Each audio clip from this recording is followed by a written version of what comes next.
everyone, and welcome back to another episode of the Tetracast, RPG Site's weekly podcast. I'm your host, Brian Vitale. Joining me, we've got Josh Torres, Out of the frying pan and into the fire. Adam Vitale, Hello. James Galizio, Hey, folks. and Chao Min Wu. How's it going? We might see Mikhail later. It's middle of the night for him. He might just be asleep, so we'll just keep an eye out. He might show up. But yeah, we are recording this middle of the day for the Western Hemisphere on June 13th. This is the post Summer Game Fest episode of the Tetracast. If you tuned in last week, me, Chow, and Mikhail held down the fort during Summer Game Fest. We recorded that like between the State of Play and the SGF stage show, and then the things following that, like Xbox, PC gaming show, and the Nintendo Direct. So we were hoping to say like, okay, we covered about half of it last week and half of it this week, right? It turns out it feels like, I don't know if it might depend on the particular person, but it felt like it was very backloaded. Like the SGF stage show was pretty good, but then there was just so much after that with everything else that followed with Xbox, PC gaming show. Nintendo Direct, of course, always is like thrown in there 2 days, announced 2 days ahead of when it shows, and then there's always a bunch of RPG news on that. But to start out with this podcast, because we have a lot of news to cover, we're going to try to cover at least all of the major and moderate headlines. We're going to try to cover it in an order that seems reasonable, because a lot of games, I'm looking at you, RuneScape Dragon Wilds, showed up like 2, 3, 4 times across the weekend. So chronologically isn't always the best way to cover it, but we'll try to find a way that makes sense. But to start out, Adam, James, and Josh, you of course were not here last week because you attended Summer Game Fest throughout the whole weekend, and now you're back. And I hope you all had safe and good travels. But we're just going to start out with just you three talking about, for those that weren't there, what your experience was. You've all been there before. What was the same this year? What was different? Who you got to meet? Just kind of your general recollection and retrospective about the event, kind of holistically, before we go into any individual announcement. I'll start with Adam, just to pick a name, just to kind of lead us off about your time at Summer Game Fest, and then James and Josh can chime in about what you saw and what you did. So, Adam, Summer Game Fest, you've done it a few years in a row now. Like this year, like just how was your time? So I remember a couple of years ago, like 3 years ago, when we did Summer Game Fest, it was just James and me, and we were pretty able to like balance out the number of like appointment opportunities there were for a website like RPG Site, because it was a relatively, kind of a small scale event, a handful of publishers, some big, some small, some indies, and we were able to kind of balance, the opportunities that were there, the demos that were there, interviews and all that.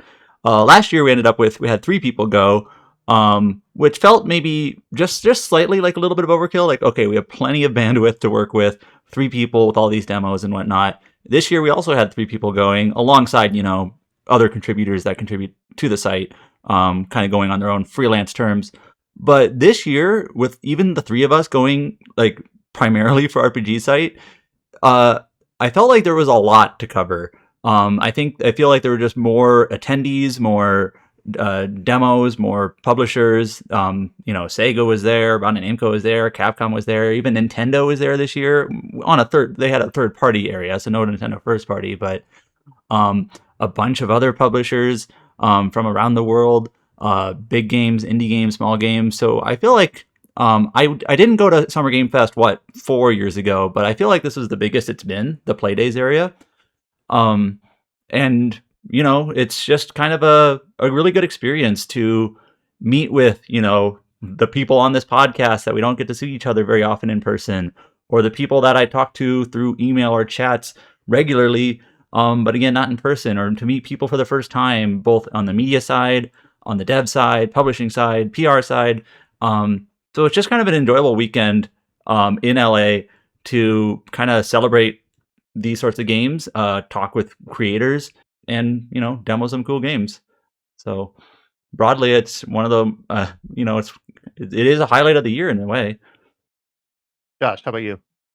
Yeah, this is my second year back there, and it was a blast. And I totally agree with Adam that if it was only if we're missing any of the 3 of us there, it feels way like in some ways overwhelming for just only to have 2 there because the amount of opportunities that we got to check out. And even beyond just us three, we had other third-party external contributors like Hayes, who did that interview with Hamaguchi and Ueda, and like those are opportunities he himself was able to secure. That's not like through us or anything in that regard. And it's the same way there. And at many of these events, there's like third-party freelancers who write for different sites. It's not unusual in that regard.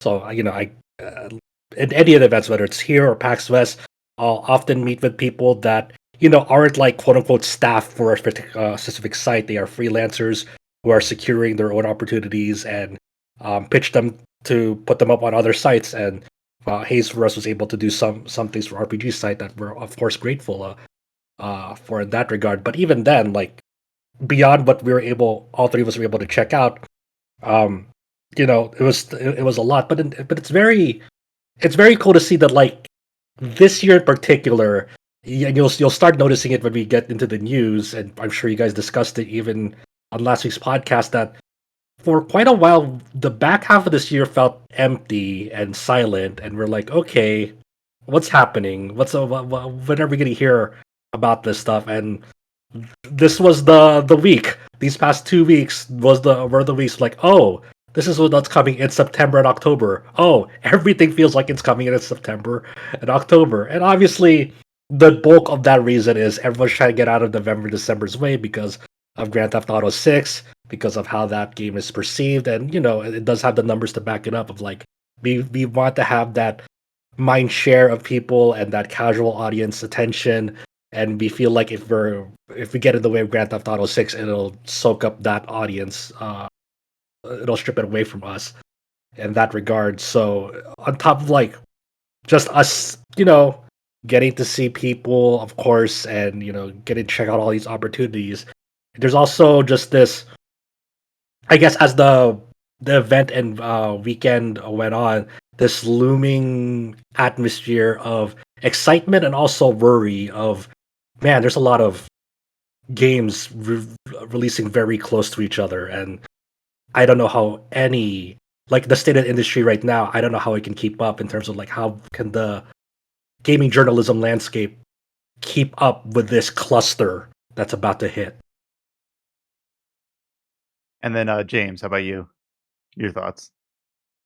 So yeah, this was my 4th year here. I've heard some people say that they felt like there was less games actually playable this year. I don't really feel like that was the case. There's definitely always been hands-off appointments and stuff that you might wanted to play, but you just didn't get a chance to.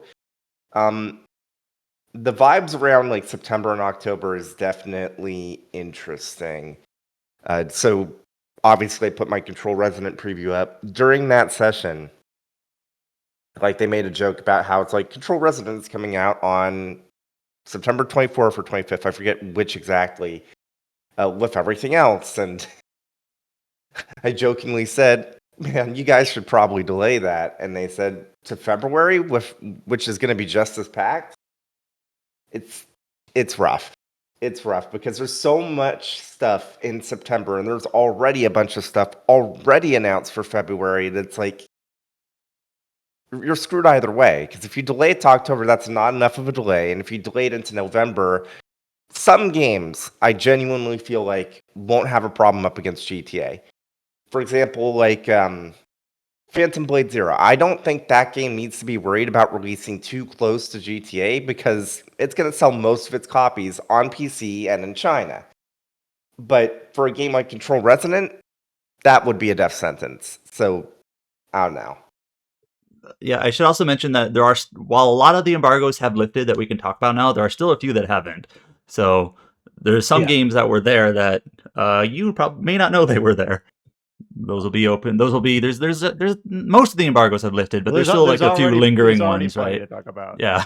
So. It is like this is my 2nd year back. I was so used to the layout of SGF from the previous year that this year I don't know how often it drastically changes up its layout, like in terms of like where things are on the campus. But this year I had to like really rewire my brain to remember where things are because I was so used to last year's structure and layout of the campus.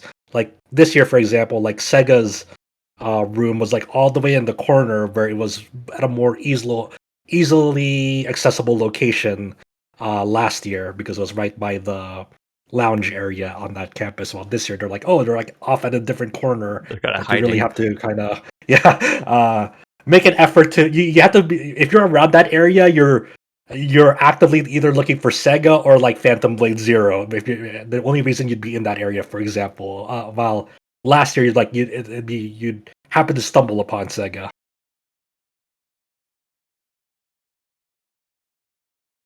And then speaking about like the release windows in September, October, and February seem to be like the big 3 months. And like you talked about it, Josh. Not only is it just for like, oh no, we're a website that has to cover this. Woe is us. We have to like figure out like not just that they're all releasing, but just long-term planning, who's going to review what, who's interested in what. But then on like like on the dev side, are these projects going to be as successful as they would have been otherwise, or is your next favorite game going to slip through the cracks because 3 games released on September 17th and you only had enough time for one of them? And if something delays itself in October, you're like, well, that's still basically part of the same packed window. So I'm already a few people in the Discord, both on the staff and on the general side, started making their lists. Like, all right, here's my best laid plans. Yeah, people are trying to start to get organized about like, all right, how am I going to tackle this? And that's just playing it, like let alone if you're actually trying to develop and release and market a game in these windows. Yeah, the patient gamers Reddit in 2029 is gonna a lot of awesome games hopefully to pick from once they figure out which ones ended up like being really stellar and I which ones mean ended up being the quote unquote nice thing about this scheduling, right, is there is going to be quote unquote dead time at around November, December because like nothing's really coming out unless you care about GTA, which I personally don't. I'm not. I don't really care. Maybe I'll get the PC release if it's like really good, but like I don't plan on getting Grand Theft Auto on consoles. So in that time frame, nothing's new coming out. So I'm gonna use that time to fucking play all Catch the up. other games that that came out like a month or two before it. Mm.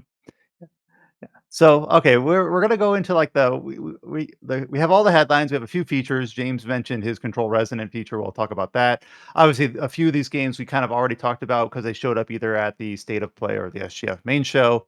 Though some of them were followed up on in a different showcase. We might touch on those details. We got a lot of release dates, a lot of sales updates, a lot of announcements, a lot of new trailers, and a lot of new teasers. So I guess without further ado, we have a big list of headlines here. If you haven't already, you should bookmark rpgsite.net and keep up to date on all this.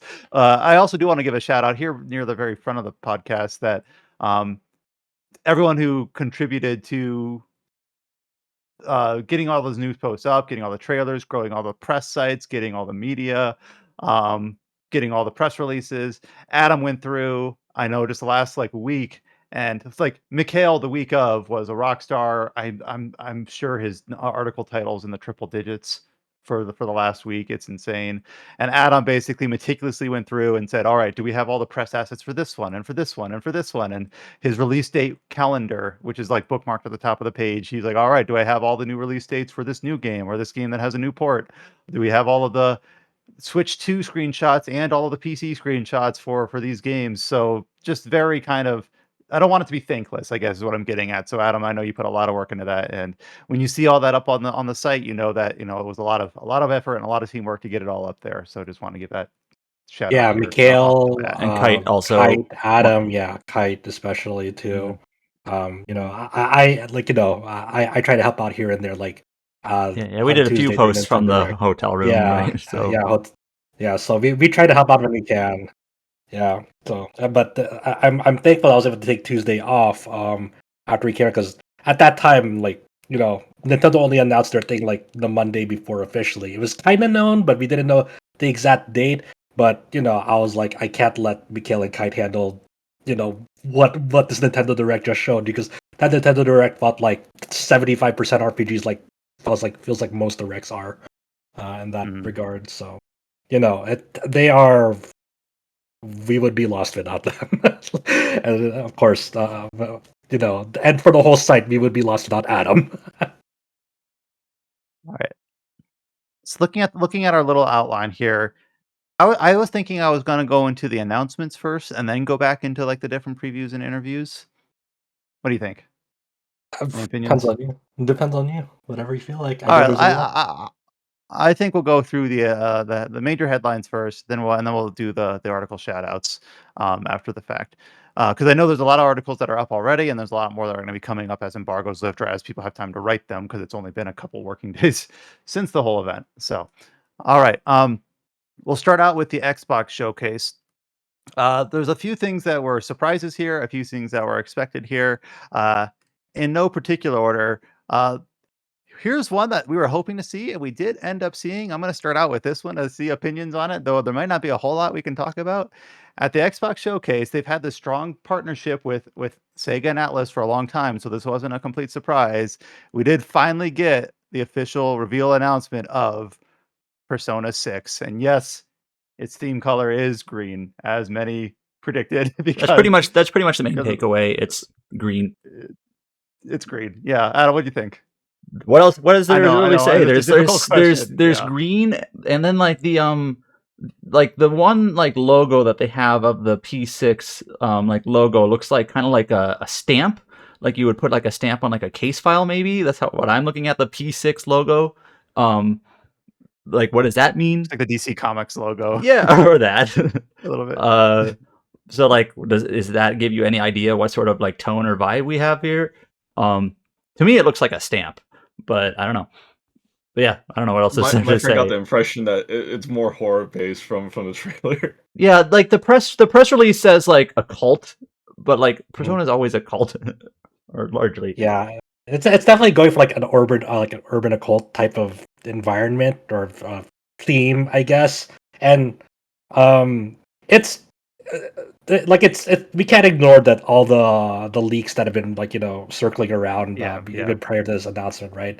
Like on social media, and it seems like what's pushing the validity of these leaks is that Sega and Atlas have been taking like issuing takedowns for them and stuff like that. Just something like, hey, you're trying to hide something, and the leaked logo that was in those leaks was also this logo here. But it's like I said, it's so little to go off of. The only real info we have aside from this teaser trailer is what's up on the store page. It is going for this, like, one of the headlines in that description is "Live a Double Life" in modern day Japan. So it is doing this double life theming again that has been more emphasized in Persona 5 than more so than Persona 3 and 4. Because when you think of Persona 4, you're not really leading a double life in that. You just get sucked into a TV and you're an investigation team. But I wouldn't call it like that's your double life per se. Unlike in Persona 5, like you as a phantom thief is more pronounced as that, like, that's your second life aside from being a school student in that regard. So I'm really wondering I'm very, very, very curious what they decide to do with this. I think I'm not really buying the horror theme vibe, because I remember the initial teaser of Persona 5 with the I saw a fucking lot of people chairs referencing and the that. ball and Yeah. chain. I'm like, oh, there's gonna be a really, serious story. And it is in some regards to its theming, but I think it's not remembered for that. That's not the legacy of that game. So I think looks can be deceiving in that regard. I can't wait till we get something more substantial out of this, but I don't know if we will until Persona 4 Revival gets released in February. I Yeah, don't so that know, was the man. second headline. Go ahead, Chow. When No, I I'm think of sorry. green, I think Lovecraft. I think Lovecraft. That's why I'm just hoping for something. Oh. Cthulhu will Calling it be now, here. Persona 7 will be orange, because what other options are there? Yeah, Orange and purple. they've done Lovecraftian personas before as their main personas, like Futaba. So I don't know how that fit in. And just to not bury the lead, and because it was already referenced, also announced, this is first announced last year, was Persona 4 Revival, very much in the same vein as Persona 3 Reload. So this year was like the big blowout for it. The main headline is that it has a release date. It will be launching. It's one of the first February launches announced the week in a now very crowded month next year. So Persona 4 Revival will launch on February 18th. And then we had a lot of footage on the new trailers, and like 100 different screenshots showing, it has the golden content. Marie made an appearance. I didn't really like dig through these picture by picture. Adam or Josh or James, like, I don't know if like any big takeaways from all the media dump that they showed for Persona 4 Revival that you think is worth calling out?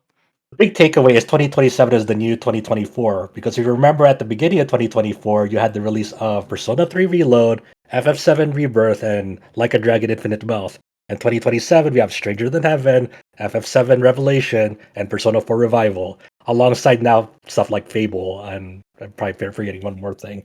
So what's We old don't is know new when again. we don't know when Xenoblade's coming out. It could be early next year. We're off for all we know. But um the when I first saw this trailer and they showed Marie for like 2 seconds, I'm like, thousands of people either went yes or no at that one thing, because Marie's a very polarizing character as one of the new additions in the golden version of that game. I think there's a lot of worries in terms of this game's difficulty as they continue to detail new mechanics, like this new series finale mechanic, which puts you in a state that like kind of gives you overwhelming odds against the enemy, like taking away the resistances. I forgot if like baton passes Yeah, are free baton during pass. that. Yeah. I don't know I don't know the particulars and how it might differ, but they added like a baton pass sort of mechanic Yeah. borrowed from Persona 5. So Hmm. that's actually one of my kind of like things I don't really like about Persona 5 Royal is that Hmm. they added so many different like small little things here and there to make that game uh remove some of the friction. Like it's so easy to like get money in that game. It's so easy to like get preemptive, strikes in that game. Reload's kind of a different thing because it's so different in terms of like the balance from Persona 3 FES or whatever. But yeah, like Persona games, more recent ones, are not necessarily very challenging. And hey, a lot of us here played the original Persona 4. I remember when the other Yukiko didn't have a weakness. I remember. You know, I lent this game to a friend because I really strongly liked the game back in the day. I mean, I even wrote it's my first guide technically, right? Oh wow, okay. So I lent it to him, and he was stuck in the first boss fight, and I'm like, okay, but yeah, I lent this game to a friend. He cannot beat Yukiko, and then he got frustrated and gave me the game back. Just like, ooh, can't convince him to play it. So You mean this was the original Persona 4? on the PS2. Yeah. Yeah. Yuki, like I said, or kind of implied, Yukiko, that boss fight on the original is not easy. I wouldn't say it's like Not easy. Original but P4 yeah. had some interesting balls, like the Mitsuo fight. Original yeah. P4 had a fucking shit ton of health. You're like, Oh no, what is this HP pool at this point of the game? My biggest was a wall in the OG was actually the Kanji fight. It was just like Oh yeah, Kanji fight's interesting too in the original. But it it's like was hard.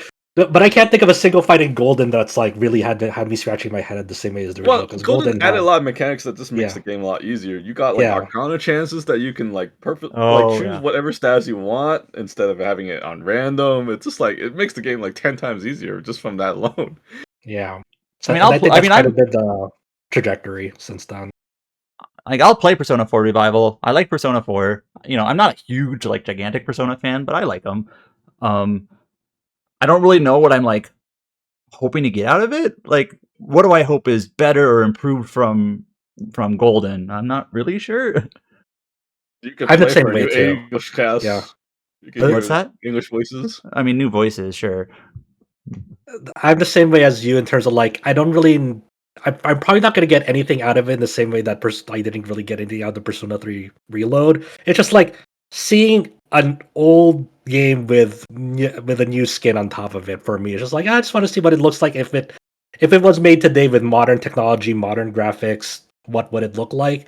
Like there are like the only real interesting mechanic that they've shown off in Revival that has me thinking, oh, I'm gonna play this different is you get advantage strikes on shadows by parrying them out in the dungeon, which is an inverse of what you do in any of these games. It's like you strike them before they strike you. This one you have to let them strike you first in order to gain advantage if you parry them. Like, oh, okay, that's actually interesting. Like you have to engage with the game way more in that regard. I wonder if, but that's one of those things that's like in practice. I wonder if I'll use it a lot because I'd rather just like start the fight immediately instead of waiting for something to hit me. I'm like, why can't I'll just run into them and just fucking deal with, whatever as well. But I'm I'm intrigued, but that's I really don't know. really hope that it's able to maintain the original themes that I like of the original Persona 4, which is one of my big qualms with Persona 3 Reload is it really abandoned a lot of like the themes that I liked of the PS2 version of Persona 3 in terms of like how it scene composition, how it depicts scenes, how characters sometimes over explain a situation where the original it was able to maintain like a pretty tense atmosphere. Now you just have people talking over it. It's like, okay, what are we doing? I don't know. I was gonna ask, is like, do they have like an expansion pass for this or something? Do they? We won't know until they announce anything. They didn't say anything about some expansion pass, and I'm like thinking there's probably not if the golden content is in here because there's nothing. There was no episode I guess equivalent to Persona 4 or Yeah, that's the Persona main 4 difference. It's like S. the journey and the answer are kind of have like a clear delineation between them. So it kind of gave Atlas the opportunity. We could sell this back as expansion content, where the Marie stuff can't really be separated that way. It's all integrated. So they're like, I guess it's got to be included. We'll just start. I like that you that thinking that they're begrudging. It's like, damn it, we can't. There's no good way to fucking separate this. There is a digital deluxe edition, and not Chow, Mikhail put up kind of a. He's been doing these more and more recently, like these sort of like guide pages that are just like, hey, here's your pre-order bonus, digital bonus, deluxe edition bonus. Like, here's it all laid out. But for Persona 4 Revival, it's all like either some BGM, like background music, like additions. Like you can get if you pre-order the game, you get Persona 3 Reload and Persona 5 Royal background music for like dungeons and battles and things. And then the deluxe edition basically comes with a ton of costumes and also like the bonus personas. They always have those. But in terms of like actual like game content, like the answer or episode, I guess nothing. I don't know what it would be. Ari's Dungeon. Yay. I don't think you could sell that. That would be such a scam. The snowboarding skiing trip is DLC. It's not. Oof. And that for me, it's like, all right, time to finally play Persona 5. It's a good game. Well, Persona 6 is years away, so I have time. And nothing else is You coming don't, out you right don't now need to to play this. any of these for Personas. You know how I they are. know. You don't have to. I know. I need to play Rebirth. It's just, Okay, well, that one got you the do have to streamlined play. progression Yes, now. yes. Yes. So you can just get the cheat, The official streamlined cheats. progression. There you Yeah. go. Yeah. All right. So continuing on with Xbox Showcase, another big thing that is also launching in February that I think was mentioned in passing is Fable. We got another look at Fable, which is famously been kind of shown off first in when was it first announced? Let me look. 2020 A was long when it time was ago. first got when when we first got like an initial like title screen for it. And it's been announced and pushed back and had some interesting trailers throughout the years. Now it is slated to release on February 23rd. It had a release date announcement during the Xbox showcase, and then later the Xbox PR published a 30-minute gameplay demo of it. And I thought that this was actually a really strong showing, personally, for Fable. And I say that as someone who has no like affinity for the series. Alex Donaldson and Alex Seedhouse both, I think pretty highly of Fable, just from the British like development pedigree of it. And for me, as someone who is new to the series, I'm like, hell yeah, that looks like an RPG I'll play in February, especially with like the extended gameplay look. I thought it looked really polished and really good, and kind of like a different tact for playground games. So, any other opinions on what we saw from the Fable announcement and release date? The trailer that they put in the Xbox showcase, I don't think was a great trailer. But like you said, the more recent 30-minute gameplay demo, at least shows something promising. Because it does seem like actual gameplay. You actually see menu screens throughout that gameplay demo. I think it is. I don't believe there were any hands-on opportunities for Fable and SGF. I don't know exactly how people feel about it. If they showed anything at SGF about that game, it feels like a total question mark to me on like what the temperature is on that game, especially because it got delayed recently to February Mhm. in that regard when people were so set on it being released this year. It just feels like that. It feels like that game's not even real yet until Until people people can go hands more, on more it. people Yeah. more people get hands on it. Mhm. And I will say, like, a lot of the 30-minute demo was about, like, relationship building, which to me, I'm like, I'm fine with RPGs having that, but it's not like what I go to a game for. So I was like, "Oh, okay, that seems nice enough." I know for some people that's much more important, and they're talking about how there's many ways that can play out depending on how you act and how you behave and what you spend your money on and things like that. So, but it's to my understanding that's keeping in theme with what the series has done in the past. Yeah, yeah. I mean, in terms of like I've played the Fable games, quite like them, and I didn't really watch much of the half an hour gameplay demo that they released, but Mm. it seems like they're building on the spirit of those games. Like Mhm. they know the legacy of that.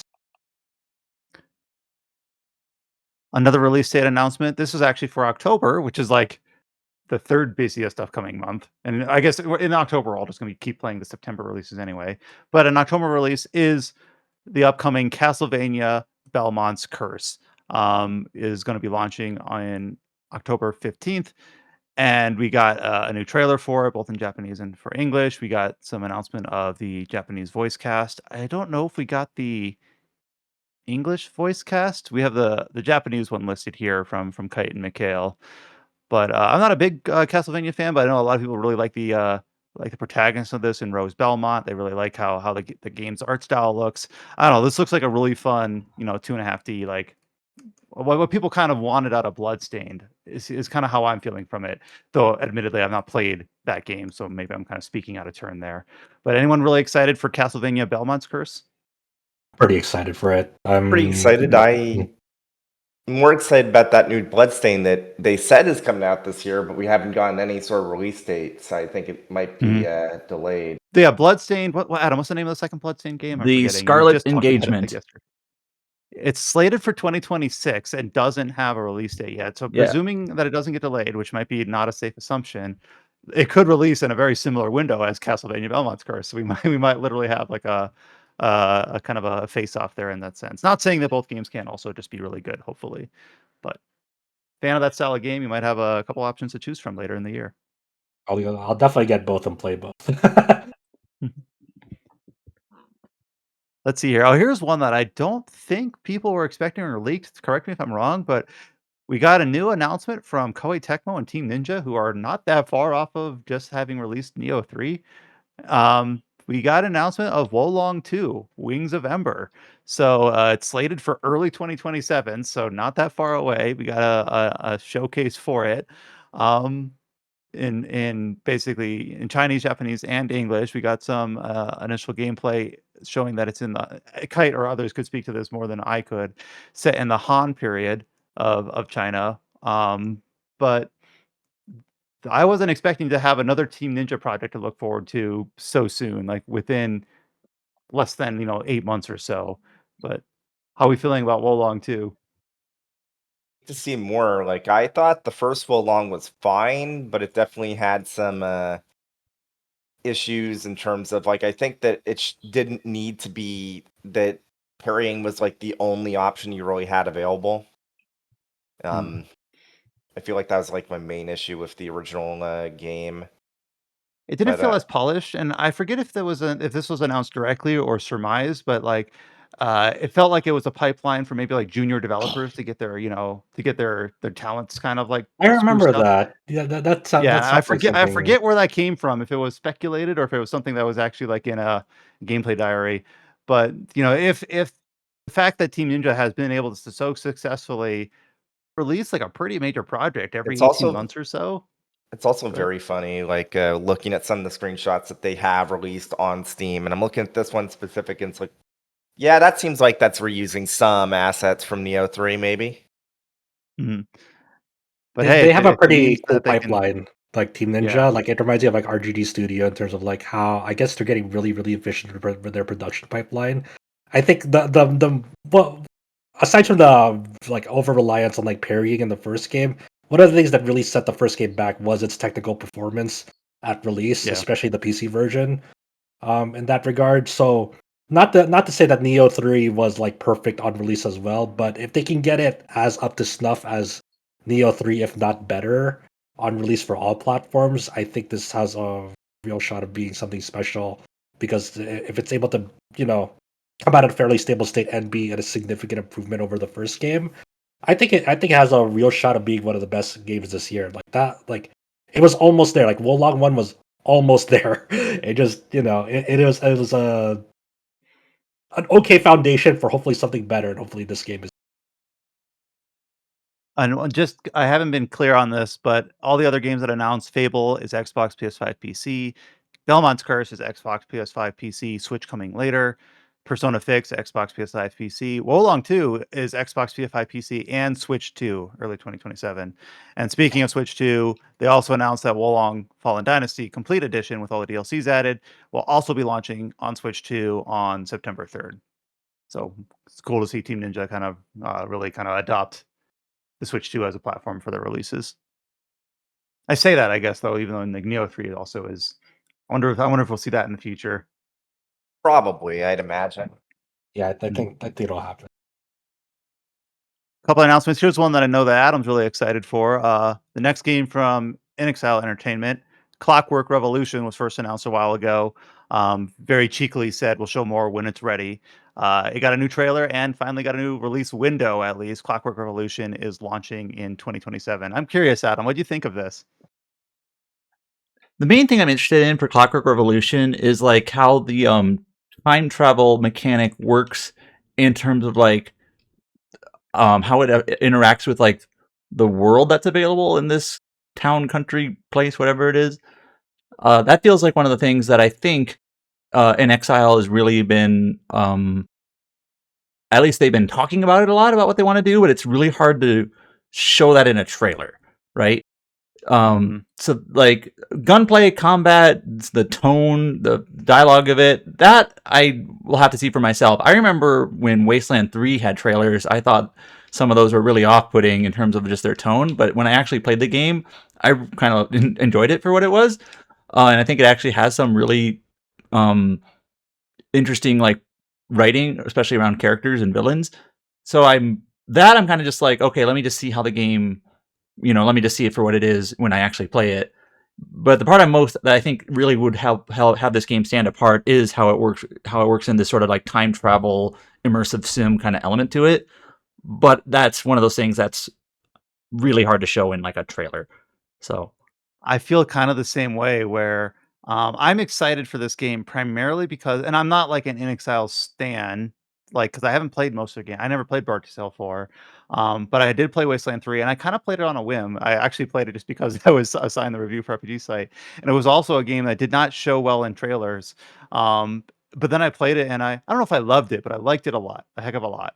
And so I kind of feel the same where I'm watching the trailers for Clockwork Revolution, and it's not grabbing me, so I'm just kind of like well, it might just not show off well in trailers, but I'm kind of just kind of going on faith there.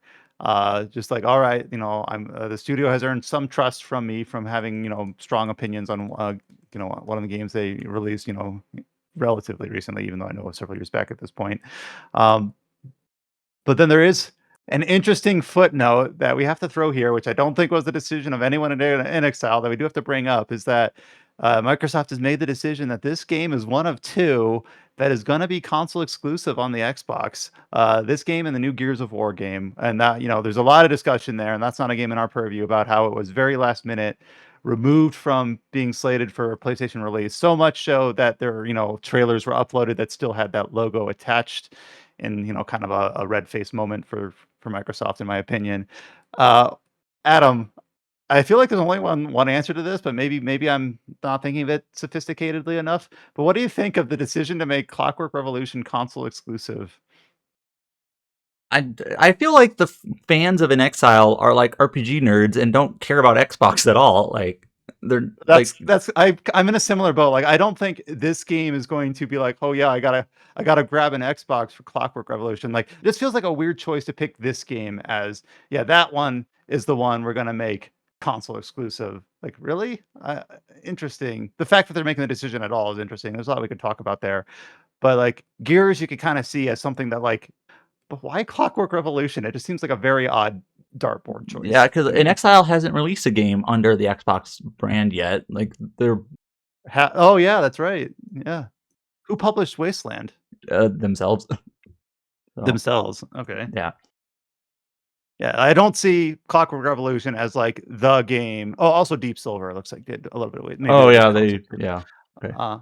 But like this doesn't seem like the game that will move consoles. Like it doesn't even seem like a game that I think will sell a ton. Yeah, Like, I feel like it's as a I feel judgment like it's call, a I just don't see the relatively broad appeal. narrow. I feel like it's a relatively like Exactly. not like a niche game, but more of an like an audience of like RPG nerds versus broad casual Xbox type things.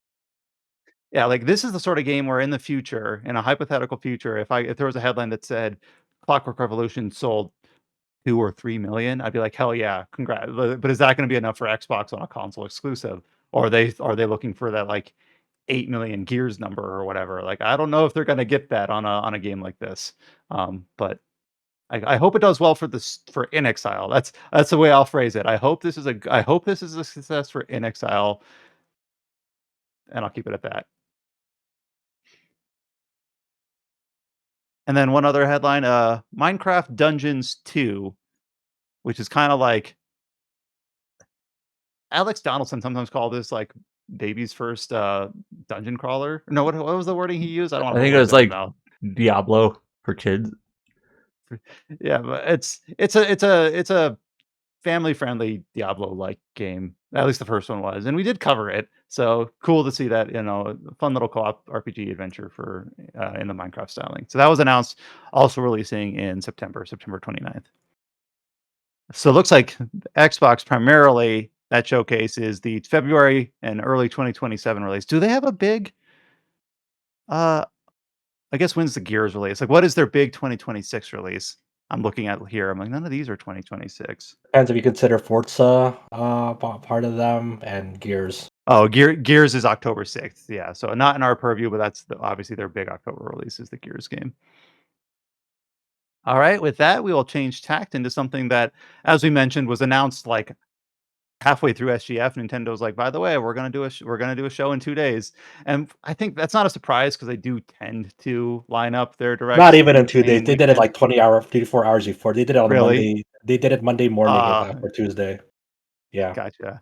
so that was So, and fun. Nintendo Direct is always a busy time for us. They seem to have a lot of RPG developers on hand with like Monolith Soft and Intelligent Systems and all that. So, a couple things we expected to see here, and a couple things that were a little bit of a surprise.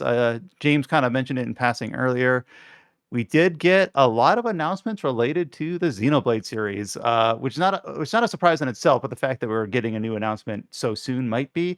The big headline here is the next Xenoblade entry is called Xenoblade Genesis, not Xenoblade 4 or Xenoblade Chronicles, anything, just Xenoblade Genesis. We got a new announcement trailer for it, showing about 2 minutes of primarily story narrative footage. A lot of interesting things to dissect here. I saw someone post like a YouTube fan like dissection that was like 2 hours long for a 2 minute trailer. So there's a lot of things you could go frame by frame here. It showcased like a new protagonist. And I did not follow any of the speculation or dissection here, so this might be a little bit like I watched the trailer once and here's my feedback. New protagonist, female protagonist of some like elf-like race, and I'm like, is that something that we've seen in Xenoblade before? I'm not sure. Uh, like what that the pointy-eared elf-like race is showing there. Um, we saw that it takes place in some sort of like academy type setting on the world of, let's see, did it give us a world name? It talks about the like a magic power that courses through a world called Anima. They gave Um, a world name in the like on the Japan side. I don't know if we have an official like English name for the world yet. mhm. And I saw a lot of people looking at this, just the graphical stylings and things like that. They said this looks kind of like Fire Emblem, just the art style specifically. I think is what people were looking at there. And we'll talk about, of course, Fire Emblem Fortune's Weave in a second here. But what do we think about Xenoblade Genesis, slated to release on Switch 2 next year? And like you said, we have no idea when next year. It could be early, but Two a new things. Xenoblade game coming in 2027. Go ahead, James. Exactly two things. One, I don't trust that academy is going to last 5 hours. Yeah. They tricked us last time, Xenoblade 3. I ain't falling for that again. Mhm. 2, kind of crazy that, at least so far, Xenoblade Genesis is taking place in a fucking hollow Earth or whatever, like hollow planet, with the way that it's worked out. That's really cool. That's really cool. Mm. I'm curious how that's going to work out. Obviously, lots of folks already speculating about how it's like, oh, this is obviously, even though it's fantasy, there's going to be some sci-fi stuff. It's a Xeno game. That's going to happen. The question is how you get there. But I'm definitely pretty excited to see more. And you are correct. On the Japanese Twitter account, they said that the world is Anshar. What it means, we don't know yet. How it ties into other games yet, we don't know yet. But people are already speculating. Go ahead, Josh. I think it's the naming is interesting because it's not Xenoblade 4, it's Xenoblade Genesis. And they finally are able to align the international and Japanese names, so they don't have to deal with the Chronicles inclusion in the title anymore. In that regard, so they don't have to deal with a naming decision that was made many years before when they were bringing over Xenoblade 1. But it's a smart quote unquote new beginning because of the way that Xenoblade 3 ended. I won't say how exactly that ended, but it makes sense why they go in this direction because of how 3 ended. I think I love all the conspiracy theories of how Genesis was definitely mentioned in the Xenogears Perfect Works timeline in that regard that people are really digging into. I love all the speculation because the Monolith soft fans are kind of the fucking best when it comes to a new Xeno game getting announced because they really dig deep um, into the Tetsuya Takahashi is a very fascinating individual that really likes to sprinkle things in his trailers. I In just that hope regard, that the game's story doesn't rely on, hey, you remember it from being referenced in some book decades Yeah. ago. There was They- a they- there, I- there was a really good article by a friend of mine, Jake Steinberg, where he was going through Xenoblade 1, loved it, then he went to Xenoblade 2, and it's like, man, it sucks that the thing that people talk most about with Xenoblade 2 is about how it ties into the greater canon, and how he just could not give any less of a shit about that. I mean, you don't have to give a shit about it. That's the thing. People can are free to love the games on their own in isolation, and vice versa. If you like it because of the greater, Don't get me the wrong, greater I verse. agree with that. I just hope that it stands on its own 2 feet, is all I I'm think saying. it'll be fine. I think it'll be. My The impression of this game, I felt like I'm playing Luminous Arc free, or maybe Manacamia, or maybe even Free Houses. It's all about the school setting, so Again, I feel I it's don't believe that's gonna be a thing for long. They yeah. also Could be announced wrong, but additional staff for it, like Yasunori Mitsuda, along with Miriam. I'm gonna get this last name totally wrong. Abu Nassar and Minami Kyoto are on for the music, so it's gonna be a fucking banger OST. Hopefully, the way they integrate the music is better than how they do in Xenoblade 3. I still have gripes about that. It's like, oh, They chain never attack change it up. team. They It's like, I don't think they ever fucking changed it. Annoying. What was that again? That every time you warp, it starts at day, Yeah, something like that. So you just get the music track every time you fast the travel, and day you're night fast traveling all the variants. time. Yeah. Yeah. and I'm sorry for anyone that's in our Discord that I posted a link from Nintendo Everything that says Yoko Shinomura is composing it, and Okay, she's yeah. So not. people, no, like that was a total misunderstanding because people just take up Grok AI auto translation. It just has ruined social media even more now, more than you thought. But it hallucinated, including Yoko Shimomura as being part of the sound staff of Xenoblade Genesis, which is definitely not. They somehow got Shimomura from Mitsuda's name. That was totally false. So she's not on board, not involved with this project. And then interestingly, the character designs are from Mai Yoneyama and Palo, and they actually were the guest artists for the post-launch. Was it Blades or Heroes in 2 and 3? I already forgot. Exactly, but I think it was they were Heroes because the Heroes in character 3. designs look very similar to Yeah. the hero design in 3. Yeah. So there were some heroes that were added post-launch in Xenoblade 3, and they were the guest artists on that. And they happen to be, it seems to be a test run for being the main character designs for this new entry, which is really exciting. It gives it a very distinct look. I'm very excited to see and learn more. I'm very curious to know when it releases next. I'm excited. I love the Xenoblade games. And then they also announced that the Xenoblade trilogy, Definitive Edition 2 and 3, all got Nintendo Switch 2 editions announced with, uh, I hope I get the dates right. One was shadow dropped, and then 2 and 3 were both dated. 2 is going to be July 30th, and then 3 is going to be December 3rd. And then not only are there Nintendo Switch 2 editions, there are new features in each game. Nothing earth-shattering, but pretty moderate updates on some of these. Xenoblade Definitive Edition has voiced heart-to-hearts in the Switch 2 edition. Adam, I know you had an opinion on this when you first read about it. I just think that's one of those things that like they didn't have to do and no one expected them to do it. And the hurdle to do that, I feel, is actually relatively high to like a game that came out 15, 16 years ago to, contact those voice actors if they're still even active to like, hey, we have, a fair chunk of dialogue that we want to, have you be back in the studio or whatever to like voice for this character you did, more than a decade ago. What were you doing 15 years ago, Adam? I was in asked to come back undergrad. and do whatever. Yeah. So Yeah. like that's one of those things that's like above and beyond what anyone would have expected.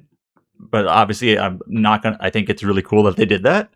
So Yeah, that's not cheap because some of those voice actors like Jenna Coleman for Melia is fairly highly regarded and not cheap to hire. Like she's very very I was gonna say, established. I bought the upgrade pack, and I feel the strangest thing about playing this upgrade pack was the game feels like a smooth 60 FPS, but when you open like menus, it slogs down like very Yeah, very Well, that's- quickly. well, that's Mikhail the thing, already 'cause did that. Xenoblade- Yeah. Yeah, Xenoblade Cross was already kind of like when it got its version, people found a lot of issues with it, and Mikhail immediately went to work saying like, "All right, I hope this is better." I did not go line by line what Mikhail's basic what his rundown was, but it seems like it's a little better, but still has some issues. Was the general feedback that I got. Let's see. There's Also an with EtherJet now. yeah, You got a hover bike. Hell yeah. it's just cool And because then- like that some of those spaces in Xenoblade 1 is quite expansive, and the normal run, it takes a while to get from A to B, so it does help in that regard. Surrounding that ether jet, they also included like actual like a race mode or races in that game, so other people get ether jets, and you can like it's a whole new thing you can just do in the game. Okay, I don't know if you had to To me, do that that. just but seems that's cool. like kind of like if voicing heart to hearts is something that's like they didn't have to do this, but that's above and beyond. Imagine you're like a designer at Monolith, and you're like, what if ether jets? Just Yeah, like, how do you exactly. come up with that? It's just like, Yeah. okay, I guess we could do that. Who's gonna tell you no? And then of course these ones aren't out yet, but they were detailed in the trailer, at least in bullet point form. Xenoblade Chronicles 2, it's Nintendo Switch 2 edition. It's gonna have a new rare blade and new rare blade quest, which is not a surprise because like the post DLC for that, like the expansion pass, had added like I think 2 rare blades. So it's kind of like it's the way that game works. It's very easy to say, all right, out of the random chance core crystals, you have a new blade that can be summoned with their own quest to like unlock their affinity chart. If I remember how it works. yeah, I'm so looking forward to getting a new blade and seeing their affinity chart and whatever random stuff I have to do to fill out the nodes. Okay, I'll be honest, that's like my least favorite part about that game are the affinity charts. I kind of hate them. Yeah, I definitely understand. And they I also think talked about sending your blades out on mercenary missions, which I'm like, maybe that's a way you can. this is actually pretty original. cool. That was in Yeah, the yeah, original, yeah. wasn't it? So- The Oh, so- I That's don't in remember. the original. Hold on, the hold way on. of- Yeah. Sorry, go ahead. Go for it. Go for it. James, you were gonna get there. Yeah. Like, the impression I'm getting is the way it worked in the original game is that you would send your blades out on missions, and then you would just have to wait for them to finish it. Yeah, So it's Yeah, it real was like just just legend. menu time Yeah. based. based. Yeah, it was So menu based. So it's possible that now it's like, oh, you can actually just take control of them and like get the mission done yourself to save time. they show you And this in the screenshots in the trailer too. Like you see, like there's like actual a screenshot on there, like the stick screenshot of like there's like a 6 blades, and you could take control of them, and that's the mercenary mission. Is you take control of the blades directly during that mercenary mission, so you don't have to wait real life time for it to get done. Which this actually helps a lot for like I think 1 or 2 blades that are very mercenary quest dependent. On that, the bad part is it's a shitload of mercenary quests to level up their affinity chart. So if you really wanted to grind them out manually, it's still probably going to be a pain. Um, so that's kind of like the ripple effect of that, but just it's cool. I definitely I don't know if I'm gonna. I think I do have a completed save file that I can just like hop into to try that out when it Yeah. comes out. But of course the bigger thing here for Xenoblade 2 is hey, you can actually see the fucking game now. It actually will have acceptable visual fidelity, Right. which it did Above not. pixel count will be above 400p in Gourmand. Yeah, you know. So that's kind of the going to be the fascinating thing with Xenoblade 2. I think it'll be potentially one of the most revolutionary Switch 2 editions because this game, even in Doctor handheld mode, didn't run all that well, especially in busier scenes, and it definitely took a visual hit when trying to run in those busier scenes. So seeing this running at 60 frames and hold uh supposedly this decent visual fidelity throughout all of that is pretty exciting. Like this is definitely one of those updates. I'm like, I really want to check this out for myself. Remember when Xenoblade 3 came out, we thought at the time, like, hell yeah, this is a notch up from what Xenoblade 2 launched at. And of course, Xenoblade 3 is also going to get its Switch 2 edition. For this one, they said there's a new hero, so very similar vein as a new Blade.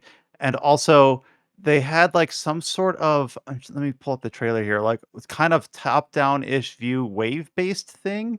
It showed like Noah running around, like slashing enemies coming, like, I don't know, tower defenses. It says, "Put your strength to the test in defensive battles against waves of enemies." So like, okay, that's something, I guess. So we'll see how that plays Yeah, I'm out. not exactly sure But what that is necessarily pointing to. I also don't know, like, did there weren't heart to hearts in Xenoblade 3, were there? I already forgot.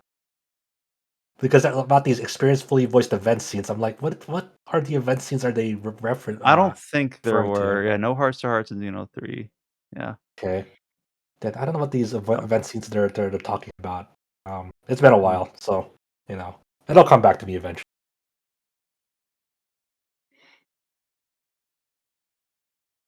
All right, and I think that kind of covers it for all the Xenoblade related things. So, of course, the big announcement there is Xenoblade Genesis next year, and then for those that want to revisit or have yet to finish the original, I say original, the Xenoblade Chronicles trilogy on Switch, it'll have Switch 2 versions, starting with 1 now and throughout the year with 2 and 3.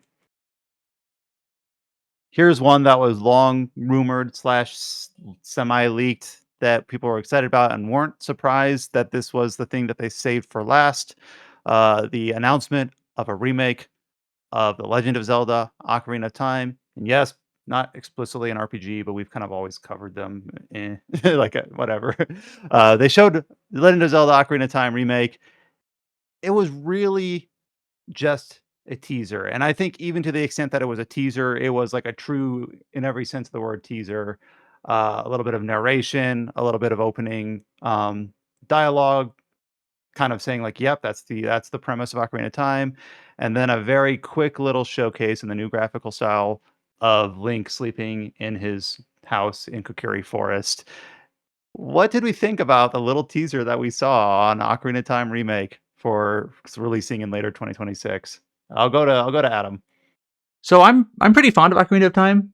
I think as one of the very first 3D games ever made, it's quite remarkable.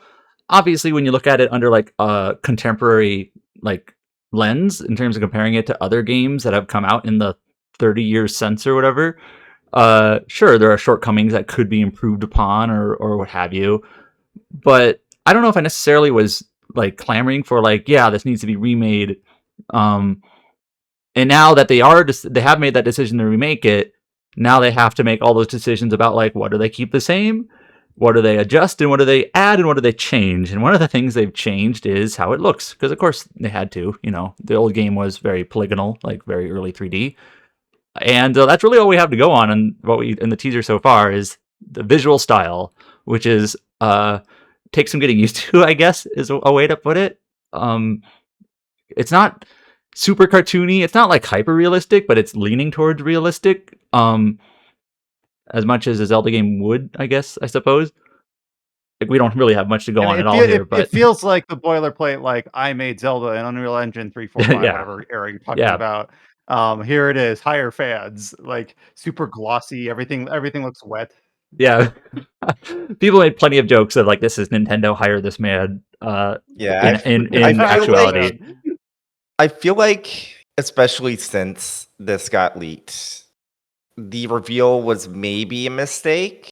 I feel like they should have shown at least some gameplay, especially if it's supposed to come out this year. They should have shown something other than just this teaser, because now everyone's talking about how it looks like not a bad CG movie, but that's like kind of the way I'm seeing people talk about it. I don't know. It looks kind of not bad, but just in terms of like, it doesn't look distinct. I guess that's my personal take, is that it looks Yeah. like if it wasn't Link, it could have been any other game taking place in a forest. I think it just looks funny. I don't really care for how it looks like right now until we actually see like the in-game graphics and how it Yeah, actually yeah. looks when people are actually controlling it.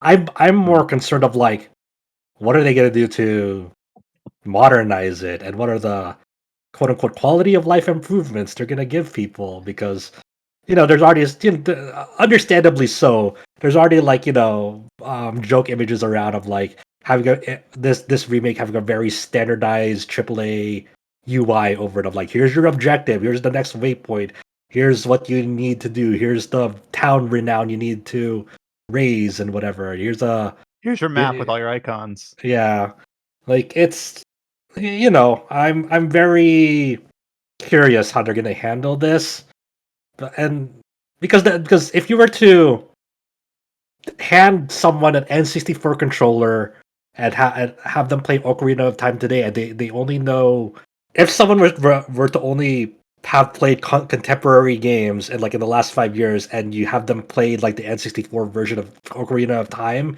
these days, I feel like they would totally bounce off of it, because it's a game you have to figure out, and it doesn't handhold you on where to go next. You do have to pay attention to what people are saying to know where to go next, but it doesn't tell you right in your face. You do have to figure out like how to proceed forward in that game, and it expects you to engage with that game in a way that most people are not used to these days, when everything is kind of just spoon fed to you. Yeah. I hope they take it with like a deft touch. I hope they don't overhaul too many things. Like I hope, I'm trying to think here. I hope the Zoro's domain. Can we talk about Ocarina of Time spoilers? I don't Oh know. my god, just still do it. Who cares? My god. No, I don't. Yeah. I hope. I think it would be a really neat touch that after you complete the water temple, Zoro's domain thaws. Like that seems to me like not overstepping. That just Yeah. seems natural. Like that's. I hope that would be really cool to see. I'm trying to think what else I would like to see. The Hyrule Field is a little bit like bare, and I'm not like, it's not really a judgment call because it's not really meant to be like an open world. Like I hope they don't go crazy. I'm trying to I don't think want like them to what could they populate do with Hyrule Field with like all Field? sorts of creatures and monsters. Like I don't really need them to like have a reason to go quote unquote explore Hyrule Field. It's like, no, just get from one place to another, and here's a nice environments to travel through. I don't need you to put activities in that zone. Yeah, maybe throw a few grottos with some treasure chests with some rupees or something. Like just I think you could dot it out. Like I don't think they need to go too crazy. It doesn't Yeah. need to be like a Breath of the Wild, Tears of the Kingdom. Like there's 100 different caves here, and we're gonna give you a check mark on each of them if you do the thing in each cave. I'm trying to think like narrative wise. The big one I guess is like what if you actually have to do something for the Medallion of Light from Rauru instead of just getting that freebie, like the whole Temple of Light or whatever it was back in? I'm trying to remember like old Nintendo Power leaks or whatever. Like, should there be another temple for that last what are they called? Secret Sage? And I'm like, maybe I don't know if that's overstepping. Like, I always was fine that you just got one from Rauru when you became an adult, and then the other ones you had to go get. I hope they're more conservative with it. I don't hope they don't go too crazy, but maybe they're like, hey, you have the original, let them go crazy. Like that's also a kind of a true statement I agree with. Yeah, So that's a it's hard to tricky thing spe- with remakes. It's like are yeah. you trying to make this like replace the original, or are you trying to do your own thing? That like, for a good example for me is like Resident Evil 4 remake. That is a pretty cool remake. I don't think it replaces the original, but I think it's totally worth playing, and I think it's also worth playing the original. And I think they both exist in the sweet spot of like they both do different things. Sure, Resident Evil 4 remake builds off of the original, but it is such a different experience that it's worth still checking out because it's a good game, but also the original is still worth playing because it is a different experience. Yeah. Well, obviously they have we're in the halfway through the year, so this is going to release in October, November-ish. We'll see how much they try to avoid everything else. So it's not like this is going to be like looking down the pipe way too far. So we'll probably get some more media of this just in the upcoming months. So probably won't be waiting too long to see It should this. release on the same day as Grand Theft Auto 6. That's what it should do. It should No, release no, on no. September 17th with everything else. What about December? What's on December? The Dragon Quest monsters, which we'll get to. Wait, we forgot Fire Emblem, guys. We forgot Fire get Emblem. All right, to Fire it. Emblem's next. Fire Emblem's next. All right, okay. So this is one that, of course, we were expecting to see and hopefully getting more details on. The upcoming Fire Emblem Fortune's Weave. This was first announced. Was it last year? Let me check. Like, has it been 1 year or two when this was first announced? 1 year. So Fire Emblem Fortune's Weave is one of those games releasing on September 17th. This game takes place in the same, universe as Fire Emblem Three Houses, which of course was a big kind of huge milestone for the series in terms of like critical and commercial success. Uh, a few interesting choices here. We got like the four different protagonists that you can pick from. We got some details about the premise, about how there's like a tournament that the protagonists are all each fighting in some fashion. You get a few little hints at how this connects to Three Houses with at least one returning character in Sothis. And then just a little bit of gameplay look in across the 3-minute trailer. But what do we think about Fire Emblem Fortune's Weave? I think it. We'll go with Josh. Yeah. So sorry. I'm just saying. I just wanted. I feel like it's a bummer that all the footage you're seeing is 30 FPS, and if the actual game is still 30 FPS, I'm like, that's fine. But I kind of wish this was 60 FPS because what are we doing? Like, is it really that ambitious? Like, that technically ambitious that we can't support a higher frame rate on this? Really? Fine. I mean, we're playing a turn. I don't want to hear like, Yeah. oh, it's all menu based, so it doesn't matter what FPS it is. Menuing in 30 FPS versus 60 FPS is a big difference if you're menuing a lot in a game. It is way more responsive at 60 FPS. So I'm very picky about how responsive menus are in RPGs because you do it a lot for some RPGs.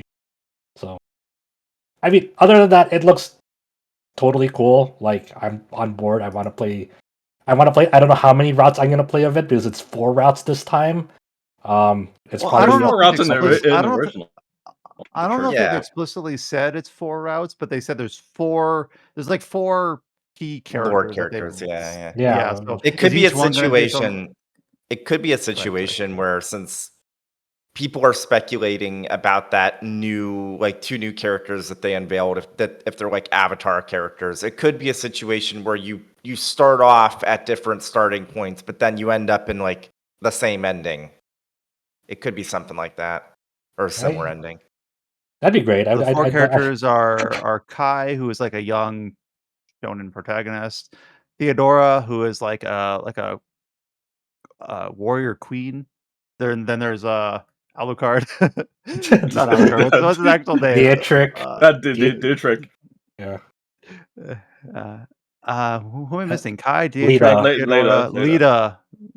Yeah, so those are kind of like the key. They kind of the trailer kind of goes through them in turns as here are the four kind of main people you're focusing I just on. had the main impression I that this is like structured like Three Houses because it's as you said, there's so many ties to Three Houses that I just assume yeah, that. it's a safe It- bet, but yeah, I It's just don't know. really funny seeing like that world map gathering system thing, and it's like, man, that looks just like the 100 Lines thing.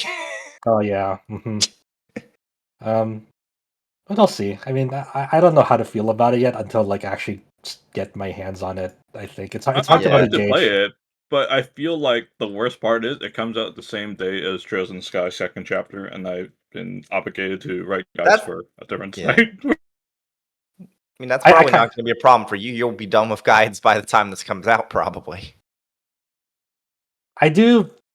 I don't know. It's a September 17th is just a really fucking bad day for games because like there's like 5 games I'm interested in that's coming out September 17th. There's Akiba Lost, Another Eden Begins, Fire Emblem, Trails of the Fuck, Sky, Another Eden Begins is chapter. also then? Fuck! Yeah. and Dawn of War 4. Watch Nintendo so, Direct in the Japanese side. It had the Another Eden trailer Yeah. right there. So The thing that's especially rough about September 17th is that like all of the RPGs are releasing on September 17th. You have a week to play all of them before Control comes out, Onimusha comes out, then you have another few days before Ace Combat comes out. It's fucked. It's absolutely fucked. I hope you take that PTO. Well, Chow, it's even worse for me because you know what also happens around the 17th? What? Tokyo Game The Show. Ultimate? Tokyo Game Show. Oh shit. Okay. and Tokyo Game Show is longer this year too. Lots more days. Well, no, isn't it just like one more public day? So it's the same amount of days for me. Well, it might be the same amount of days for you, but I know it lasts like a week now. Oh god, yeah. Yeah, so Fortune's Weave in a very crowded window. I know Adam still has PTSD from basically digesting Three Houses and completely boiling that game out for all the guide coverage for it. So I don't know if you have similar aspirations for this. I hope they rein in a little bit. I miss when Fire Emblem, when certain characters had certain classes and you couldn't respec them. Like maybe that's me, old man yelling at clouds, but like I don't I'm like with you. every character can be every class. I'm just like I like some flexibility, but don't go crazy. Like Yeah, I kind of like it. character can I be a kind of like guard. thinking of it like a chess match where you have certain pieces with certain functions that you have to work together, right? And you could argue that that's still the case based on their growth rates, but it just felt like you could make your entire army Wyvern Riders if you wanted to. And I was like, I don't like that. It's almost too much freedom, too much. Did they too much confirm fun. or anything about that in Fortune's Weave? I have no idea. They've really been focusing from like a narrative standpoint. Oh, Like even okay. this trailer only shows a very tiny bit of like actual grid-based gameplay. Remember this is a tactical RPG series. Like they show a couple like 30 seconds of it. Yeah, I haven't heard much about the gameplay in this game. Like the only thing like that I heard that people were able to suss out is like I guess this Ursula girl that has like the same hair color as Marianne has like the crest symbol on her thing during screenshots. So What's the same house or whatever. If I ask you a question, if when you boot up this game for the first time, and if there is a route system, which character are you starting with? Tough, Alucard. man. Not the protagonist boy. I wanted to say Alucard, but I'm like everyone's gonna pick Alucard. That's the thing. So I don't know. Maybe no one's gonna pick Kai. Do I pick Kai? Everyone else looks so much more appealing to choose than Kai. Mhm. Okay, so looking at the screenshots, I might go with Letta just because of that one screenshot where it's like her talking about choking the life out of someone. That kind of goes hard. Yeah, that is definitely a strong reason as well. Look, I have a Discord proof that I am picking Leto as my first route. So A Discord what? I am picking up Letta as my first route. I'm not changing my opinion. All right, it's on record now. Yeah, but more to come on that. And I'm looking at this, like, man, we're about halfway through the Nintendo Direct, if even that. Holy shit, there's a whole bunch here. All right, let's keep going. This is gonna just be like the Nintendo Direct podcast with the Xbox preamble. All right, we talked about Zelda, we talked about Fire Emblem, we talked about Xenoblade. This is one that I didn't really catch until after the fact. I just did not catch that this was announced because I wasn't able to watch it live. Announcement of a new Atelier game. Adam, save me, bail me out. This was first announced here, right? This is the announcement. Yeah, Atelier Karia. That's all right. Okay, maybe yeah. James, you take it away. Yeah, because there's 3 of us in this call that can talk about this. I think 3. Like, Josh, you play Go for Atelier, right? I played Atelier. I'm not like the most recent Okay. ones, but Okay, so I played some of that. Chow and I can talk about this. Yeah, they announced it at the Nintendo Direct. It was only in the sizzle reel in the North American Direct, but it did have a full like kind of thing in the Japanese one, and they also And this is Atelier Karia, the Night Kingdom, and the Guide of Memories releasing. Yes, so it's the next year. Yeah, it's the second game in the I guess Memories trilogy. Yeah, sounds right. And unlike with the previous one, which was Secret, which was all the Ryza games, this one is they're going back to having a different protagonist for each one, which is neat, but also kind of interesting because the way Yumia ends, it's like, okay, there's a lot you can still do with her now. So I mean, you're in luck because Yumia's a party member in this one. She's not a party member. She's referenced. We don't know if she's actually a party member. Yeah, that's true. Oh, okay. But I don't know. I saw her movie with the others, so I just assumed. Yeah, I feel like with the way the story ended, I feel they would make like a sequel, like a direct sequel to Yumia, as in like like Ryza. I guess not. Well, yeah. So it seems like part of the reason why they changed it up this time is that, and this is something I didn't realize from the sizzle reel, but so Karia, her whole thing is she's some sort of genetic freak. She will eat literally fucking anything and gain powers from what she eats. She's Kirby, dude. Yeah, she's Kirby. She's Kirby. She has an insatiable appetite. She's probably some cosmic horror, and she can gain powers from whatever she eats. Yeah, so apparently, like, she, I guess, is an amnesiac at the beginning of the game. She's that's why she undergoes a journey to recover her lost memories. It's really interesting that the framing is recover her lost memories, considering how the whole way that memories work in Yumia makes it seem like that should not be possible. And she's guided by Yumia, according to the description as well. So, which is making me wonder if the reason why they're doing a separate protagonist here is like, hey, we learned how to properly like regain memories now. We're going to go back to Yumia so that shit can get solved. And apparently, like out of the field now during field exploration, you have the option to either like gather or just eat things on the spot there, and like you said, will alter your appearance. So some of the things that they've shown off is like your hair might like start glowing green, or you might have like an urchin like start popping out of your head, like shit like that, which is really it's really goofy. Like I like what one of the slides during the Japanese live stream is just like it's just like a cutesy version of her just continually eating like urchin looking things, and you can just like loop that forever of her just fucking munching urchin looking things. Really, she really can even eat bombs, and apparently there's like over 100 different abilities she can get from eating stuff. The funniest thing is it still is carrying that real-time battle system that was established in Yumia, but one of the new features in this one is parrying. And now parry in combat. Okay, so it's not 100 different abilities. It's 100 different abilities and also changes to her appearance. So the actual number of abilities she can get is probably a lot smaller, but you're going to have like your own personalized Karia depending on what you have her eat. Yeah, I really wonder how fucked up they go with it with her appearance from this. It's really funny. Like they've succeeded already like making this protagonist like really interesting in a non-conventional way. I will say I do like her design, but I definitely think that Yumia had a stronger design. But we'll see. I personally like this one. It's I don't know. It reminds me of Carlotta in Ruba. If anyone played. Yeah. I know. Yeah, it does sort of look like her. I think the funniest thing is like in every Atelier game of the Dragons, they always get some unknown voice actor playing this role, right?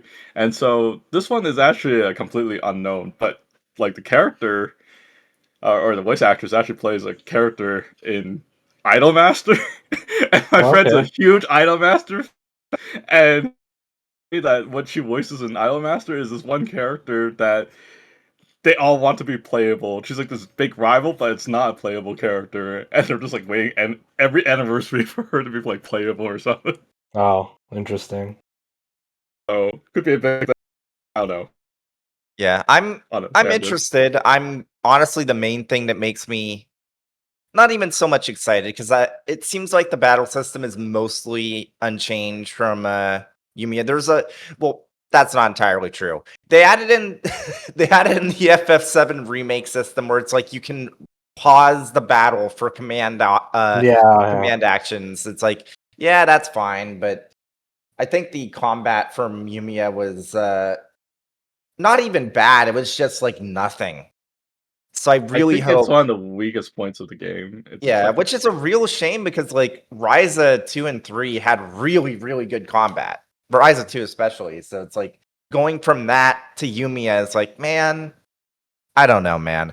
I think the thing that's most exciting about this announcement for me is the fact that it doesn't have to run on the Switch 1, which means that like obviously in terms of both the world design and what you can do with the gameplay, you're going to be limited by the lowest common denominator. And for Yumia, that was entirely going to be the Switch One. So, very curious. if you were watching that trailer, is that the same location as the original game? I feel like I was watching the same place. No, it's not the same location. They say they even have like a comment where it's like, "Hey, this whole place is underground," and then you look up and it's like, "Oh my god, they just stole that from fucking like Final Fantasy 14." Okay. Because it's like they. Oh my god. Yeah, the reason why I'm getting that is just because like they show like the base and it looked kind of similar to the Crumble, like kind of like a church type base that you had in the original Yeah. game. You know, that's why I was thinking like, are they in the same location?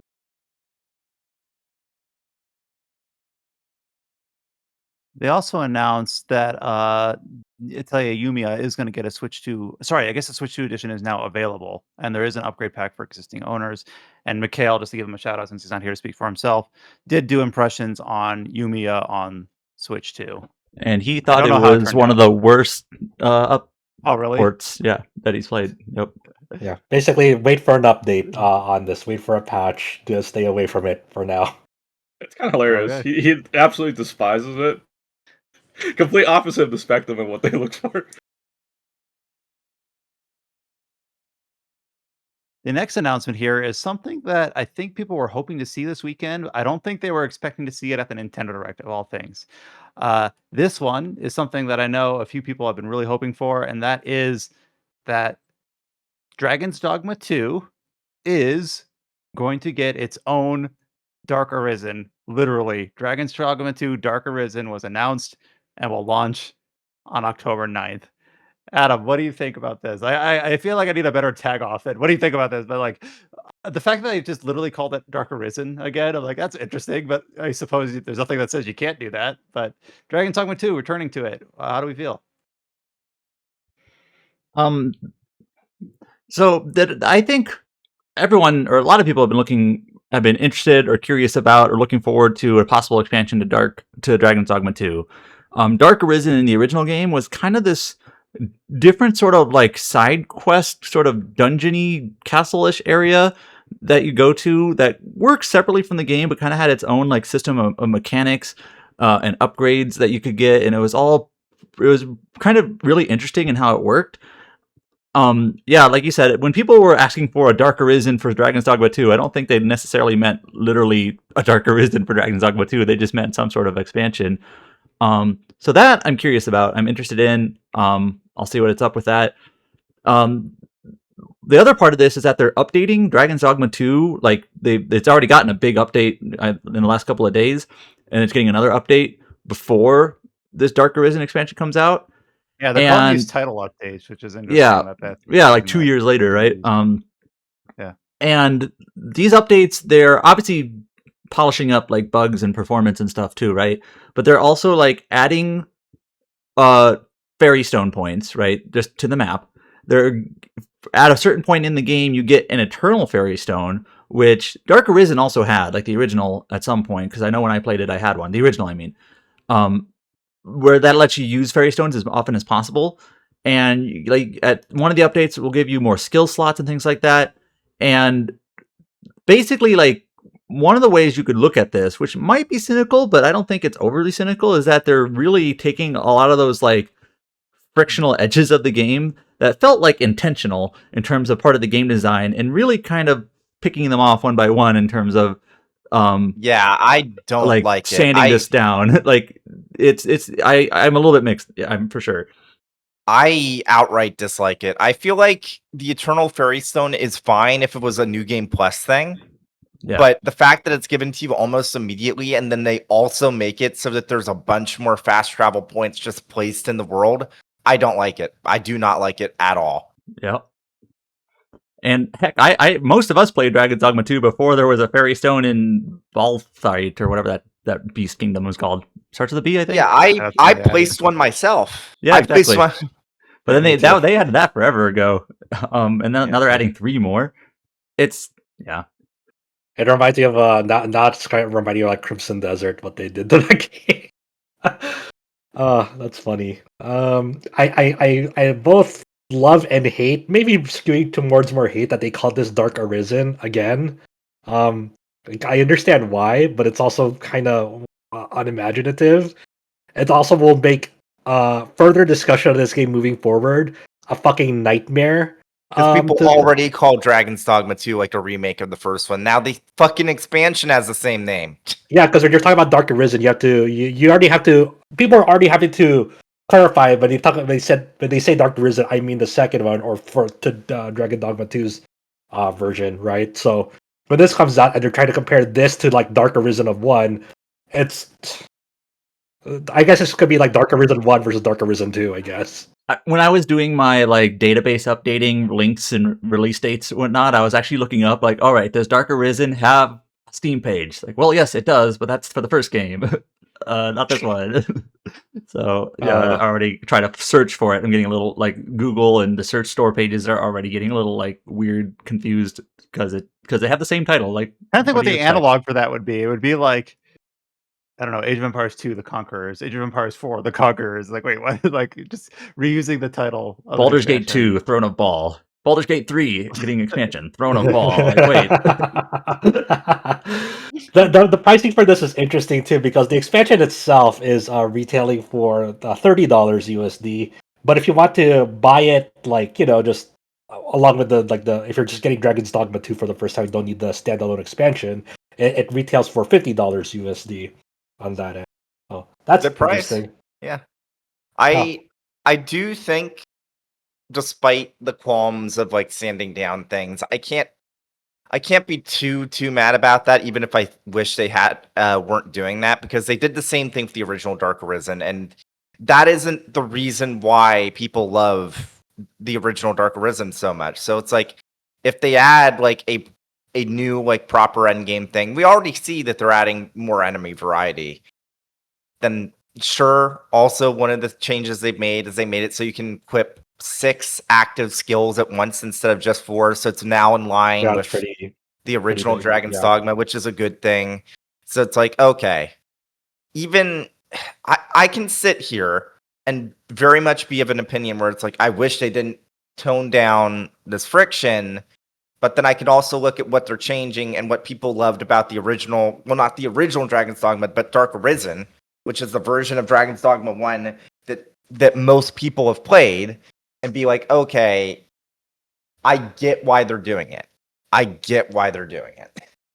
Yeah, I guess it like my feelings will largely depend on like how they do this new northern region of Norgan in this Dark Arisen 2 expansion, and how like it wasn't just like even just the enemy variety, but also the cadence of like what you're stumbling into when you're exploring that world. It's like, oh, it's the same like enemy goblins that I ran into like 5 times in a row, like in the last like 7 minutes.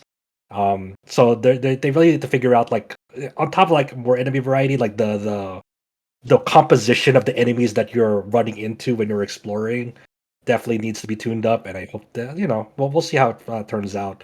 I really hope that it's a much better experience than the base game, because I like the base game. I just definitely felt unfinished in some regards, and hopefully it gets there. I really, really, really, really love Dragon's Dogma and Stark Arisen expansion, and I hope this will be the thing that will like hopefully public opinion will be better about Dragon's Dogma 2 with this Stark Arisen expansion.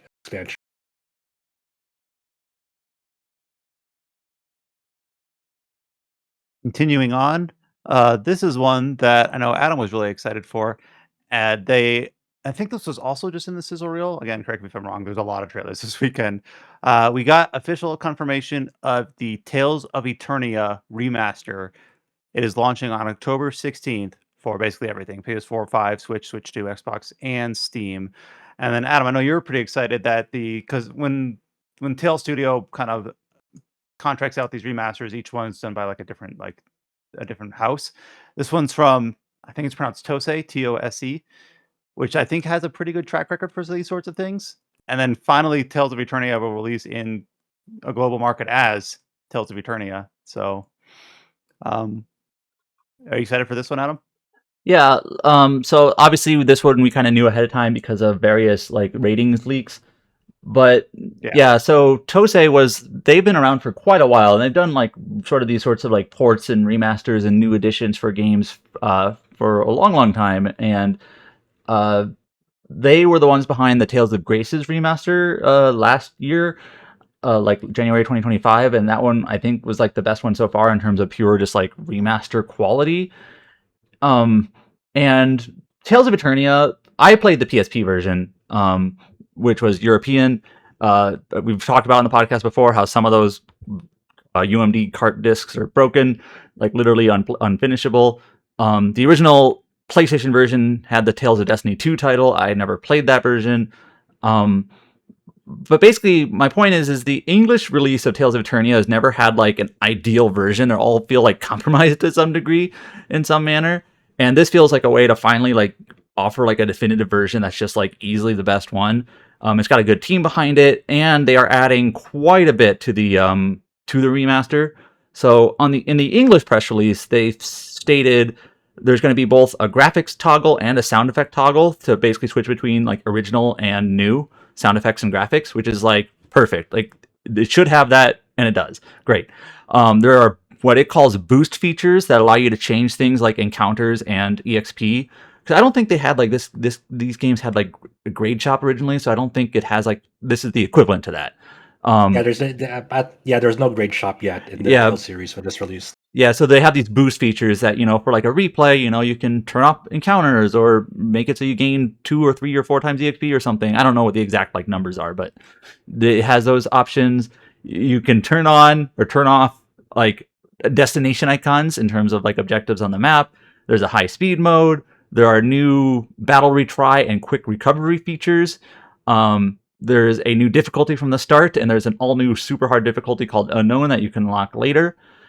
And that's all from the English press release. And then the Japanese website also adds more, like details more of the additions coming to the remaster, which include an hourglass symbol above events that are timed. You actually see this in some of the more recent games. So something that you should do right away. There's a couple of these options that feel like they should have been there to begin with, but they weren't. There's now pause and skips. There's now pause and skip options for like cutscenes. You can pause a cutscene, you can skip a cutscene if you want. There's an autosave. There's a skit player. There's a music player. There's New Game Plus. One of the challenge labyrinths, which I've never done, is Narrated Labyrinth, which is unlocked on a first playthrough. The reason why I never done it is because before you'd have to get to it on a second playthrough.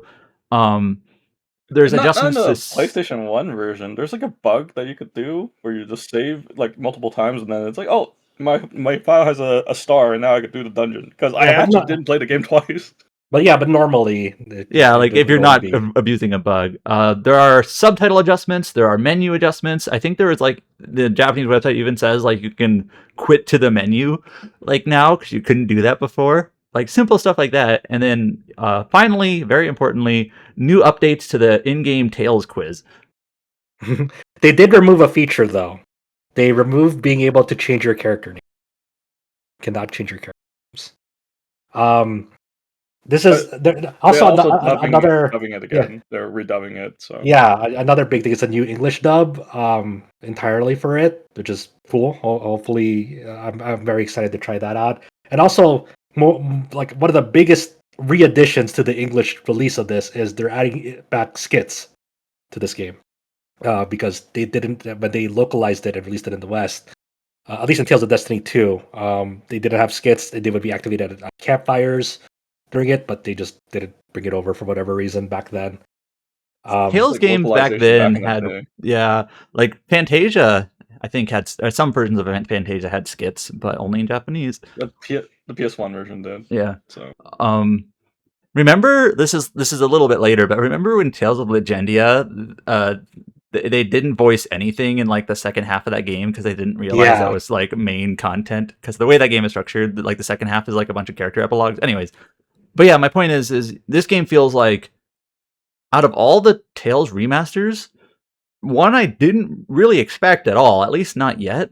Like it would have been lower on my list of what I expected to get remastered, but might be the most interesting one and most like useful one in terms of play this one. Like, yes, I think it's really cool for a company like Bandai Namco to take like their catalog, a game that came out 25 years ago or whatever, and like hopefully give it the attention and care that it deserves and have it available on basically everything with all these different updates and quality of life to make it like, because I think Eternia is kind of like a kind of an underlooked entry in the series because it kind of had a weird its history in the West is kind of weird, right?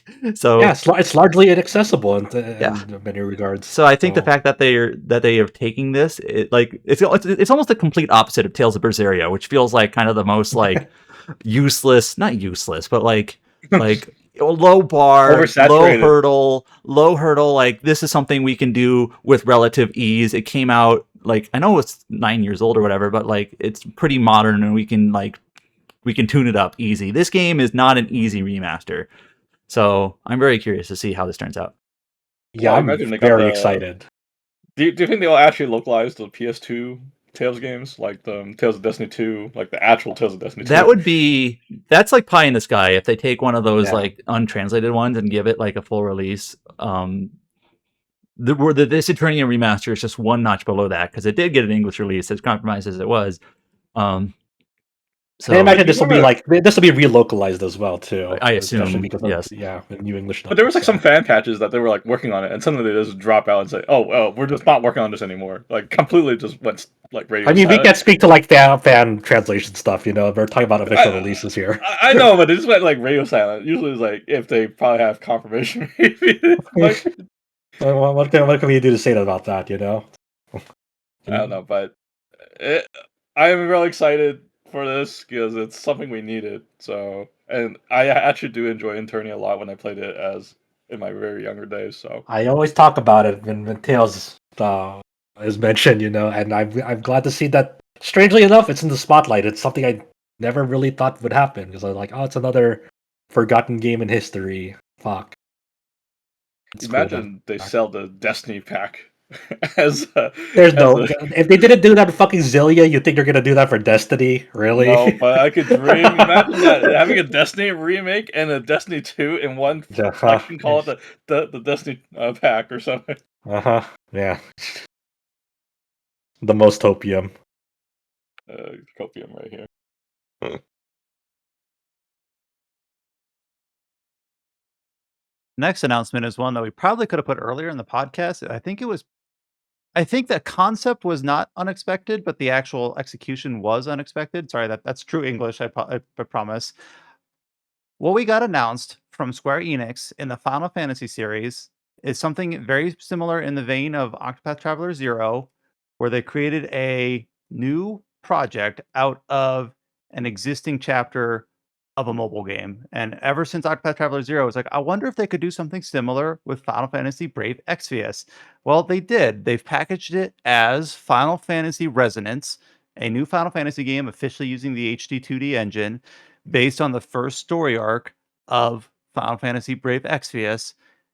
Final Fantasy Resonance is launching October 22nd. And it does, to some extent, I'm not a Brave Exvius expert, feature characters and plots from existing games, like they showed Cloud Titus and the Warrior of Light. This looked really neat. I don't know, first Final Fantasy game in HD 2D, which feels like, oh, I guess that's true because they've never tackled Final Fantasy in this art style quite yet. I think this is based on, I think a lot of us had a pretty high opinion on Octopath Traveler 0, and doing it again with this seems like striking while the iron's hot is kind of how I'm seeing this. So Final Fantasy Resonance is definitely something that I'm circling for my, in that October window. Hopefully I can clear my September plate before this launches late in that month. So what should I think of another way to hand it off? Like, what do we think, guys? Final Fantasy Resonance. I think this is really cool. I'm excited for this. I'm excited to play it because I played Brave Exvius on mobile. I do kind of like enjoy like the story a bit, and the gameplay seems fine. But the game had like a very like mobile games problem, extreme power creep. Like if you think like Fire Emblem Heroes was bad, this is kind of like in the same tier. So it's actually even worse, I think. And it lasted like 8 years, I think. And this game has like the first season of story covered in this one game. So I Yeah, forgot they how say many the seasons there are. first story arc. I don't know how many there are, but so yeah, the first story arc.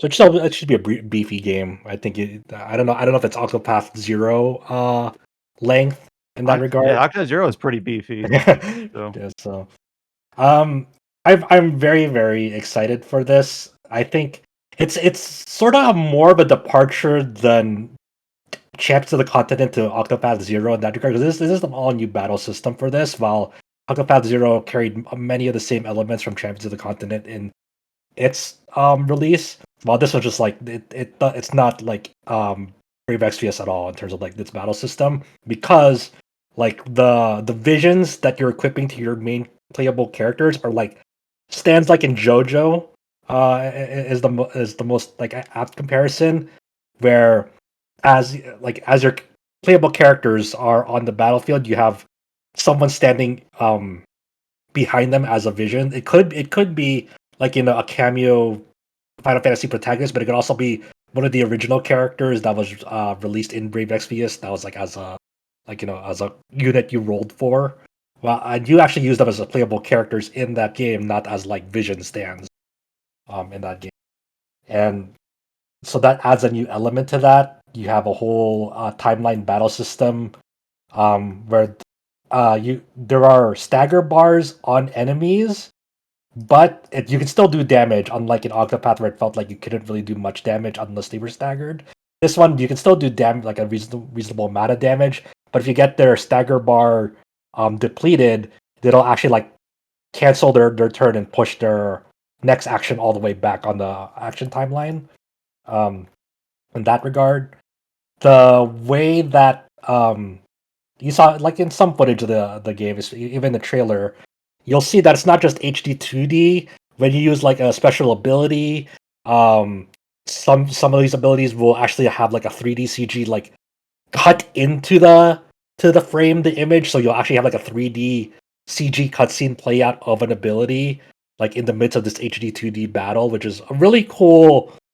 I know for some people it might seem like a big like dissonance between those art styles. I think that the way they handle it and the way that it cuts into the battle is actually pretty cool and something that I haven't really quite seen done before. So I think that really has a certain level of uniqueness to it. It just I've been kind of fiending for this game ever since it was announced. Like all the IGN preview footage that they've shown off and written about, and all the official press release stuff. Like it is hitting all the marks for me. I'm very, very excited.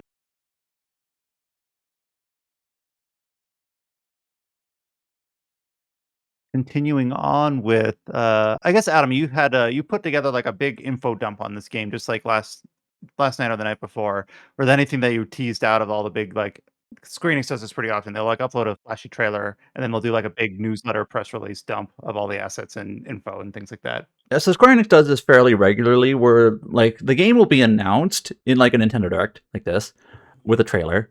And I feel like a lot of people, that's all they see is the trailer, but Square Enix actually oftentimes like provides on their public like press site or even just the website like a bunch of details about characters, mechanics, systems, music, and all these things. So I went ahead and put together a post with like everything they've shared about this game so far, which is way more than what the trailer shows.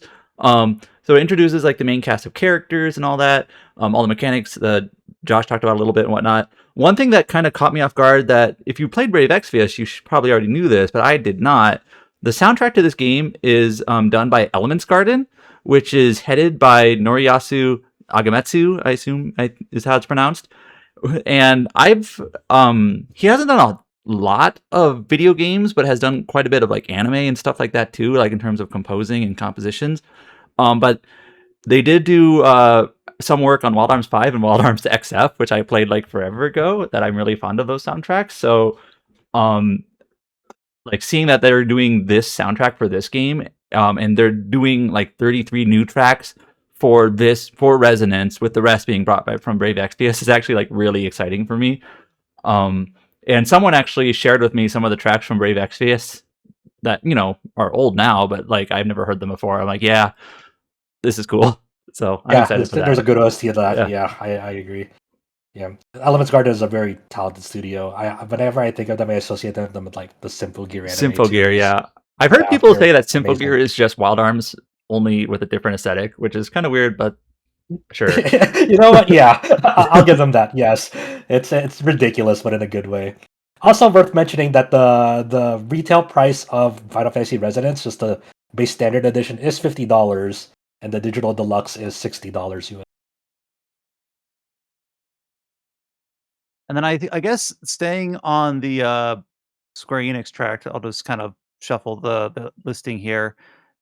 Here's one that we could have also listed probably a lot earlier. It's a big headline in certain fan bases, but we did finally get a new look at Kingdom Hearts 4. So a Kingdom Hearts 4 trailer was near the very end of the Nintendo Direct. I'll kind of take this one, is that I'm kind of I've played, I think, every Kingdom Hearts game except, how do I go into this? The Kingdom Hearts 4 trailer seems like if you were in the closed beta for Dark Road, which never fully released, like certain Missing aspects Link? of that.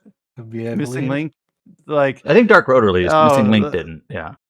oh, okay, I'm getting my mobile things next up. And we actually, way back, like 8 years ago, we were watching, like, all the cutscenes from Union and Union Cross to get ready for Kingdom Hearts 3. Yeah, I don't remember a lick of that. But Kingdom Hearts 4 was showing off some gameplay, a lot of recurring characters that people expected, a lot of recurring characters like, "Who's that?" "Well, you don't know so and so from Dark Road? He's in there," sort of thing. Like, I kinda thought, I think young Xehanort made an Yeah, young appearance. Xehanort shows up. Like, I thought we were done with Xehanort. Lu But he's a here. character that looks like Luxord is there, and I'm just like, I thought this was gonna be more of a clean break from, like, existing I thought the stuff, but now Xehanort it saga was seems done. Yeah. like, it just seems like, nope, like, you better be up to snuff on your Kingdom Hearts stuff, like, including all the supplementary content, because it seems like it's all gonna play a role here a bit. But the gameplay just kind of like, it looks, if you squint, it kinda just looks like Kingdom Hearts 3, I guess. Like, it's not a revolution in my opinion. It just looks kinda like, yep, that's Kingdom Hearts gameplay, what they've shown, or at least what's purporting to be gameplay. I don't know if it's just a trailer kind of. Alex was saying that he thought the Kingdom Hearts gameplay didn't look good at all, and I kind of agree with him, because I like kind of agree. the battlefield agree. area is so like a gigantic like parking lot basically, and you're kind of like floating around this sort of like these heartless thingies or whatever they are, and yeah, I don't know. Yeah, I wasn't really hyped for that it's trailer, Shibuya. but it's for Kingdom Hearts fan. Like I the feel entire it looks like trailer. it looks unfinished. It looks unfinished. I'll be honest. Like especially the UI, like Sora's portrait looks bad in my opinion.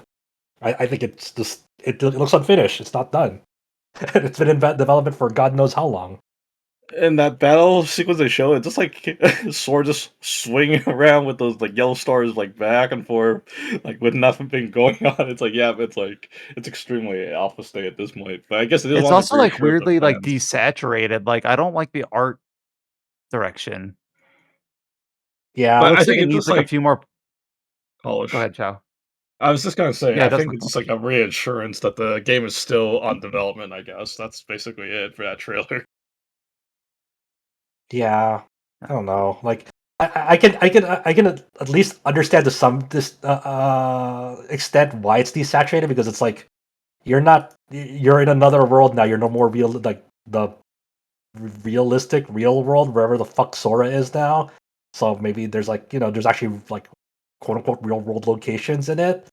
Um, but There's a part in the trailer. It's like a small part in the trailer where Sora's on like a big, almost like apartment complex, like something several stories tall, and he's like on like an outside like balcony banister type thing, and he's fighting Darkseid or whatever it is, and then like it shows like two like random like I guess like residents of the like unnamed residents of the apartment. I'm assuming like Darkseid destroys the building, and they're kind of like cowering in the corner, and Sora has to go and like protect them real quick. I'm like, is this an actual like mechanic that we're gonna be like we have to protect this like the city goers from Heartless? I don't know. That kind of stuck out to me. Like this is a little weird to me. yeah, I don't know if that makes Yeah. sense. Kind of is. I still, it's this game has been in development for too long. Like it's getting ridiculous when you start framing it. It's like, hey, the FF7 remake trilogy it started and finished before this game came out between 3 and 4. It's like some production pipelines have know what they're going for. Some, man, they need to figure it We out. talked about we talked about Team Ninja. We talked about RGG. Even like Gust, another Atelier game, very Yeah. clean pipeline. Square Enix not quite there yet, to say the least. I thought I was hoping to be more excited about this trailer than I was when I was like, oh shit, they're actually going to show us Kingdom Hearts 4. Then when it ended, I was like, oh, okay, and just kind of whelmed. They did say at the very end, it's going to be a multi-platform at launch: Xbox, Steam, PS5. At least it's coming out on Steam, like the day and date. Like, remember when Kingdom Hearts was Yeah. like Epic exclusive? For like 2 years. Yeah. Yeah. And then also the existing games are releasing on October 8th. They call it, how many of these Kingdom Hearts collections are there? This one's Kingdom Hearts Collection 1 through 3, which I guess is everything to this point. Except on I don't think it includes Melody of the Memory. Yeah, the rhythm Melody one. Melody of Memory is always kind of the one left out, which is That's weird the one. 'cause That's it's like the only one furthest that's not forward. on Steam for some reason. Yeah. Even though it's on Epic. And so this includes Switch 1. Sorry, Adam, remind me. I know you and in the chat Okay, were talking about so this, go ahead. Kingdom Hearts 1.5 and 2.5, those collections, which they now are like combined as like a Uber collection. So everything up to 3, those are also coming just to Switch 1 natively, but not 3. 3 is not coming to Switch 1. And then like everything is coming to Switch 2 and these other platforms like PS5, Xbox. So yeah, it's one of those things that feels kind of weird. Like you could have done this a while ago. You could have released these 2 games on Switch 1. I guess you might as well do it now. It is important to note that the cloud versions of Kingdom Hearts that was on Switch 1 are delisted. Or they're getting delisted next Or year. getting delisted. Yeah. The ones that you have to connect to an online server and maintain an online connection to in order to keep on playing them. And they're not being run on the hardware natively, they're from a cloud connection. I misread. They are delisted now, but you can still play them until next year if you own Got them. it.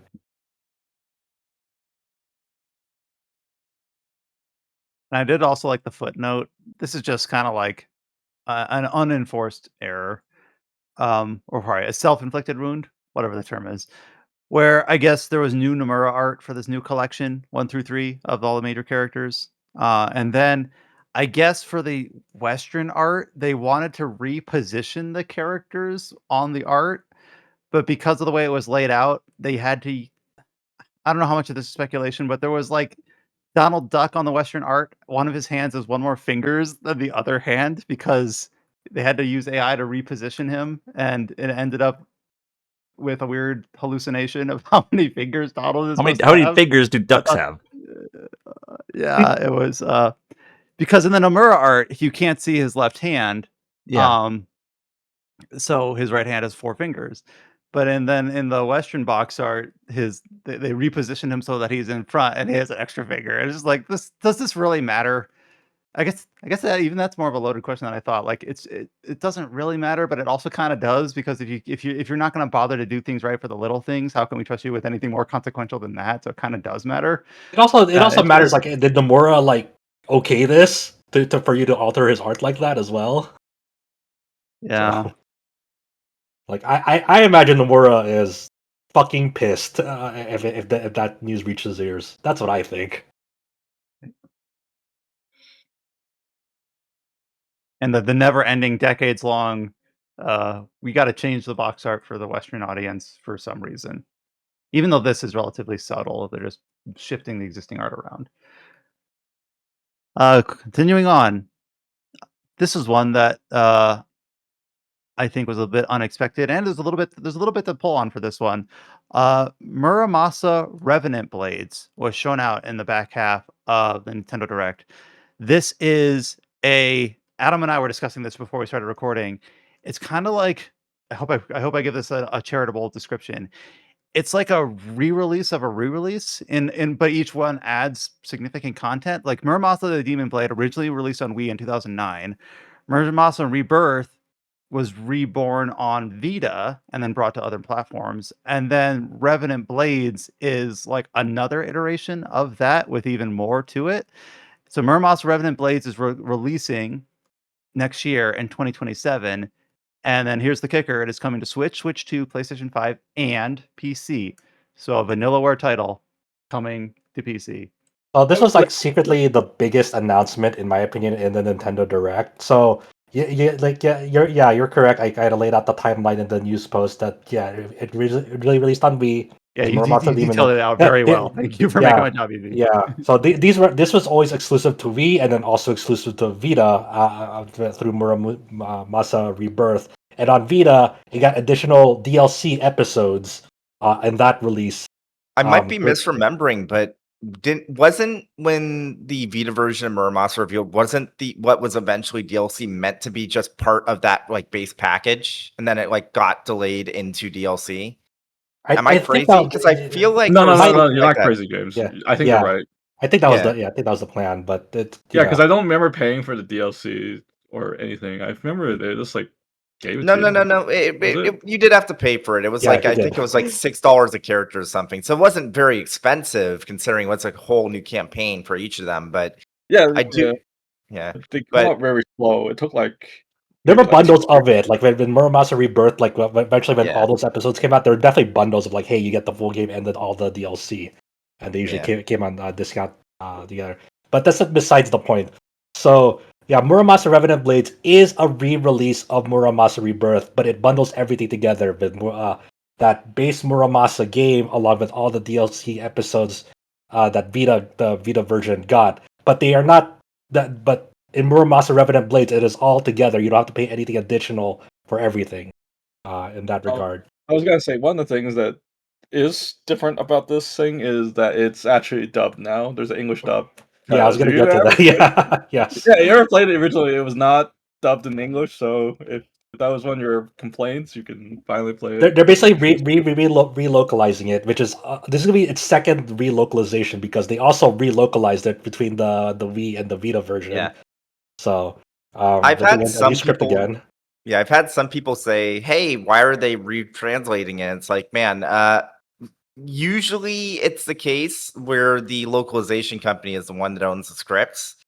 There are exceptions, like with Falcom games, seemingly, and also with Aquaplus games, seemingly, where the original company owns the English translation. And original company being the company that developed the game originally. But that, by all accounts, seems to be the exception rather than the rule.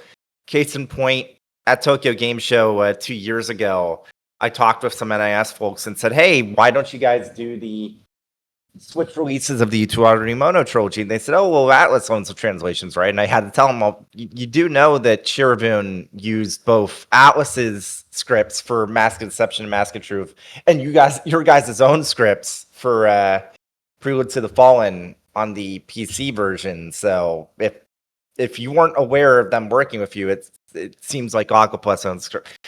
Point being, Even if that wasn't the case, considering they are doing a dub, considering they're doing a bunch of other languages, it just makes sense that they would want to redo the translation from scratch as part of that workflow. So What's kind of Yeah. interesting with this one is like the Japanese publisher for Muramasa was always Marvelous, yeah, or like the previous iteration of Marvelous, because Marvelous has like merged a few times. But the original release was published, like, remember these guys, by Ignition Entertainment and Rising Star Games, like the Wii I release. remember. But then like the Vita release was Axis. So this is Yeah. actually like being localized and published in the West by Marvelous Europe or Marvelous USA, which is Xseed, right? So Mhm. like it's all Marvelous as in on the publishing side now. Of course, Vanillaware being the developer. Yeah. So Yeah. So yeah, if I remember correctly, the way they distinguish this would be Marvelous USA because it's them publishing what their parent company published. Whereas if it's a game that wasn't published by their parent company in Japan, then they use the Xseed moniker. yeah, they made that split like not too long ago. So, Well, it's not a split; it's literally just a branding thing. well, yeah, branding split. Sorry, yeah, yeah, and like you said, this is technically going to be the first Vanillaware game coming to PC. They like if you want to get into it, like there's this 2006 MMO called Fantasy Earth Zero that was from Puraguru, which eventually became Vanillaware. If you want to split hairs on that one, but this also just it is opening up Pandora's box, because if there's one thing you know about people who have played any Vanillaware game, they all want them to be as accessible as possible, and a lot of them aren't. And it getting coming to PC opens Pandora's box of like, okay, if this is possible, can you bring like every other Vanillaware game onto PC then? Where's that So Twitter MS post America, from? I know you listen to this podcast. You publish Grimoire once more. You know what to do. yeah, I'm You I'm know sure. what to do. I'm sure every publisher is now knocking at Vanillaware's door or like giving them a No, phone I'm call. gonna say it. Nate, you know what to do. Yeah, so whether it's Sega James Atlas will buy or 50 or copies. This to make it America, worth your while. it is a very, very, very, very funny recent turnaround, because I did this Destructoid interview was last year about Unicorn Overlord, or was it 2 years ago? It might have been 2 years ago. 2 years ago. Whether Unicorn Overlord was coming to PC, Vanillaware responded per our agreement with or I think it was Sega Atlas representative. Sorry, not Vanillaware themselves, but the Sega Atlas representative who responded to that question said, per our agreement with Vanillaware, we it is only going to be released on console and not on PC. So like, there's a distinction here. Like, they put up the proposition of releasing it on PC because every Sega Atlas game these days is coming to PC. But Vanillaware specifically is like, it is our agreement that is console only, not PC. So they were, and it's been kind of almost infamous for years that Vanillaware has been allergic to PC releases of their games. So at long last, starting next year, they are finally coming to PC. And it's not just that. Like yesterday, we got a report from I don't know his actual name. I just know his handle online on like Blue Sky. But supposedly, it's like it was either that was a misunderstanding to begin with, or they did just have a change of like Kamitani specifically has had a change of perspective on PC ports. Either there was a misunderstanding or now it's no longer a problem. Point being, Big Dog said that he wants their games on PC.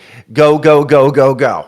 Yeah, he's saying it's up to the publisher to finance the ports. And I'm sure all the modern publishers that have worked with them for their recent titles are like, well, we can probably a business opportunity here. I feel like there's a complete change of tone from 2 years ago. I remember back then with Unicorn Overlord, it's like either it was a mistranslation or there was some sort of misunderstanding, or he did. Regardless of what it is, they are fine with PC ports now. The next Vanillaware game that's a new game is probably going to be on PC because Sega's going to fund it and they're going to tell them you're doing a PC port. Yeah. So, we'll see if we'll get our 13 Sentinels on PC or Dragon's Crown, Odin Sphere, or fucking anything and everything, I mean, the sky's the limit, and people are rightly crossing their fingers. But I think Muramasa is a great one to start with because Muramasa is one of their finest games. Actually, I have my Platinum trophy in it. I always brag about beating my Fury mode or Suguri mode in the original translation. I really want to do another 1 HP challenge run Muramasa It's again. so fun. It's so fun.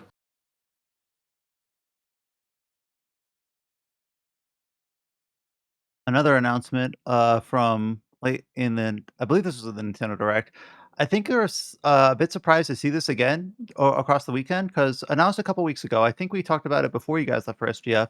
The new Dragon Quest Monsters game, Dragon Quest Monsters: The Withered World, was shown off at the Dragon Quest 40th anniversary stream, and I got the impression, maybe I was misinformed, but I got the impression that it was like a ways off. Like, okay, this is going to be a project that's going to be cooking for a while. We might see it late next year or the year after. Because that's kind of like where Dragon Quest Treasures was and Dragon Quest Monsters 3: The Dark Prince. Like it felt like it kind of came out. It took a while for it to come out. But then in the back part of SGF, we got another look at Dragon Quest Monsters: Withered World. Not only some like gameplay footage, but it's releasing on December 3rd. And then Adam, I know just similar to the Final Fantasy Resonance, you put together another like info dump for the Withered World. And so we all of a sudden went from just saying like, oh, this is something that they're gonna be working on a while to something that we like, no, we have a release date. We have a lot more footage. We have details of all the characters making But appearances. then we also have a some of the bunch of DLC. yeah. So and it felt like Dragon Quest Monsters 3 also released in December. And did Treasures also release it? I know it's not a Monsters game. It's kind of Well, like that Monsters game. Monsters 3 was a Switch exclusive at first, and then it had like a full release like later. And Treasures, I think, was the same thing, or at least like a PC release later. But this Yeah. isn't the case here. This is like December 3rd for basically all the major platforms. So Square Enix basically adhering to their multi-platform strategy here. They're surprise Stated goal, yeah. yeah. Yep. So yeah, so we got a further look at the game. It showed the two characters, Bianca and Nera, or Flora, if you go by the Japanese name.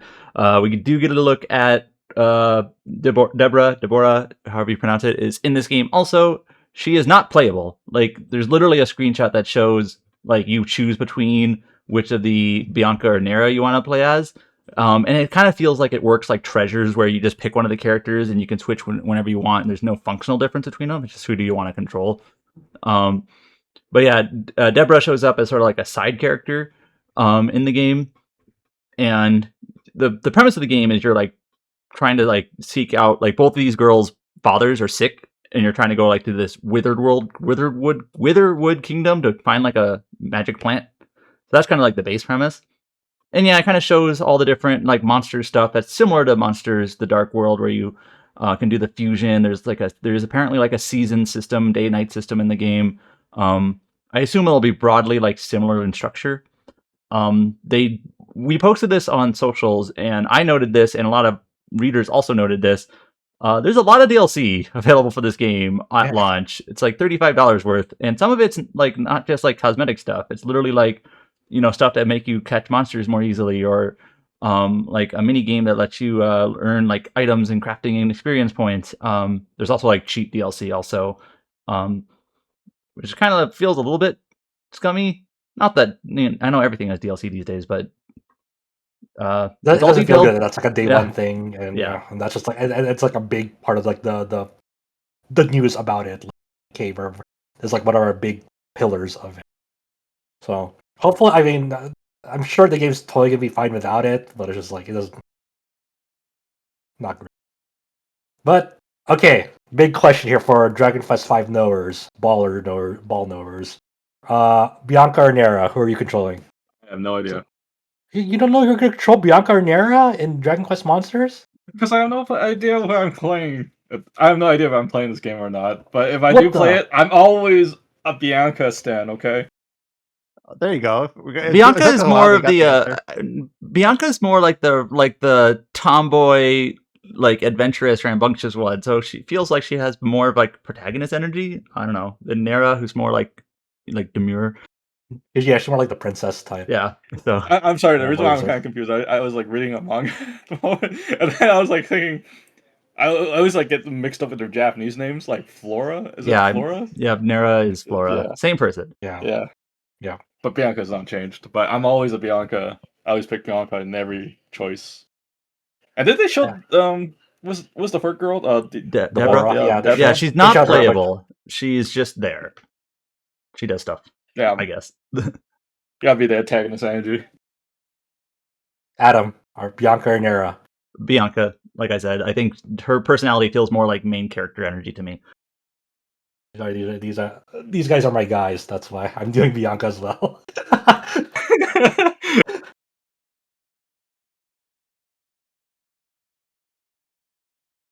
This one, I think people were hoping to see more at the Nintendo Direct than we ended up seeing, from Software, their Switch 2 exclusive, the Duskbloods, which is, the PvPvE style game that they announced early last year. Like, all right, here's the time to get some more detail about the upcoming project from Software for the Switch. And we did get some details for it. We got a short new trailer, and we got details saying that there's going to be a closed network test starting this summer. But I thought some people thought that this tease was a little bit too brief, a little bit too intangible. I'm not really interested in this game personally, but I too I saw that trailer. I'm like, wait, that's it? Like I think people were maybe expecting just to see a little bit more actual details than what we got. Yeah, So maybe I'd this like to is see like still. play like at least 30 seconds of like gameplay. Like what does the player see would be nice. Yeah. It's also you're announcing a closed network test for summer, and it's like, okay, so within the next 2 months, you can't just give a date. Very Yeah, like strange. no date, and also like, okay, if it's gonna have a playable session within a couple months, then you could show some of it. Like I'm not gonna tell them what to do, but it's just an interesting choice. It Like, it feels like but they're holding a lot of it close to their chest, and I don't know yeah, why, but I'm excited because, like, I mean, I didn't play Night Rain. I still need to play Night Rain, but it's like I know people really fucking like that. So, like, clearly, like, From Software is able to make these like multiplayer, like Souls-like games work and whatnot. Just yeah, I I need want to to play this. So ever since someone said it's just the holy grail, where I'm like, you know what? I might need to play this. yeah. You describe it like that. Fuck.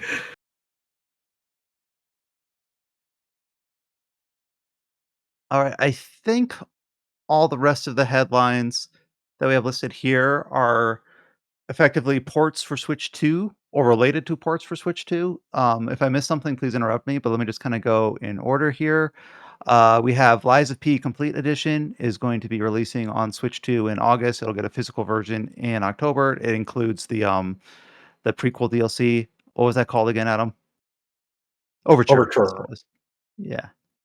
Onimusha Way of the Sword is coming to Switch 2 on September 25th. I think that's just with everything else. So Yeah. announcing how Yep. the Switch 2 versions in line with Also, the it other two has releases. it has the motion controls. Oh yeah. I am not going to play this on Switch 2, but if I ever did, I would entirely play it with the motion controls as a bit. Metaphor ReFantazio is coming to Switch 2 on November 12th. Hey, an actual November release.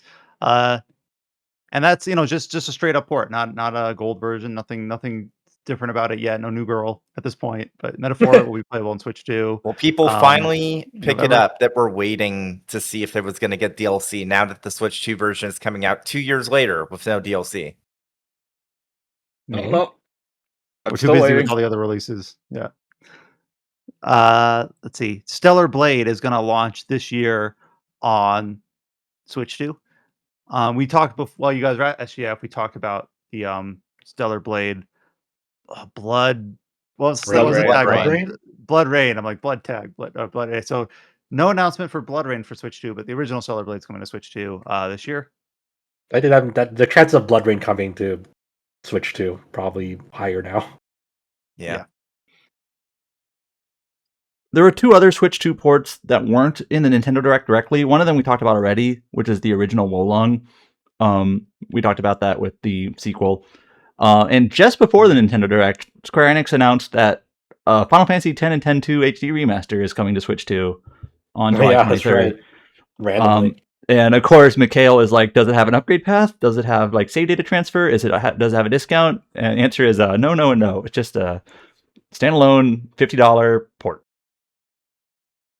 which is kind of like, okay, that's kind of weird.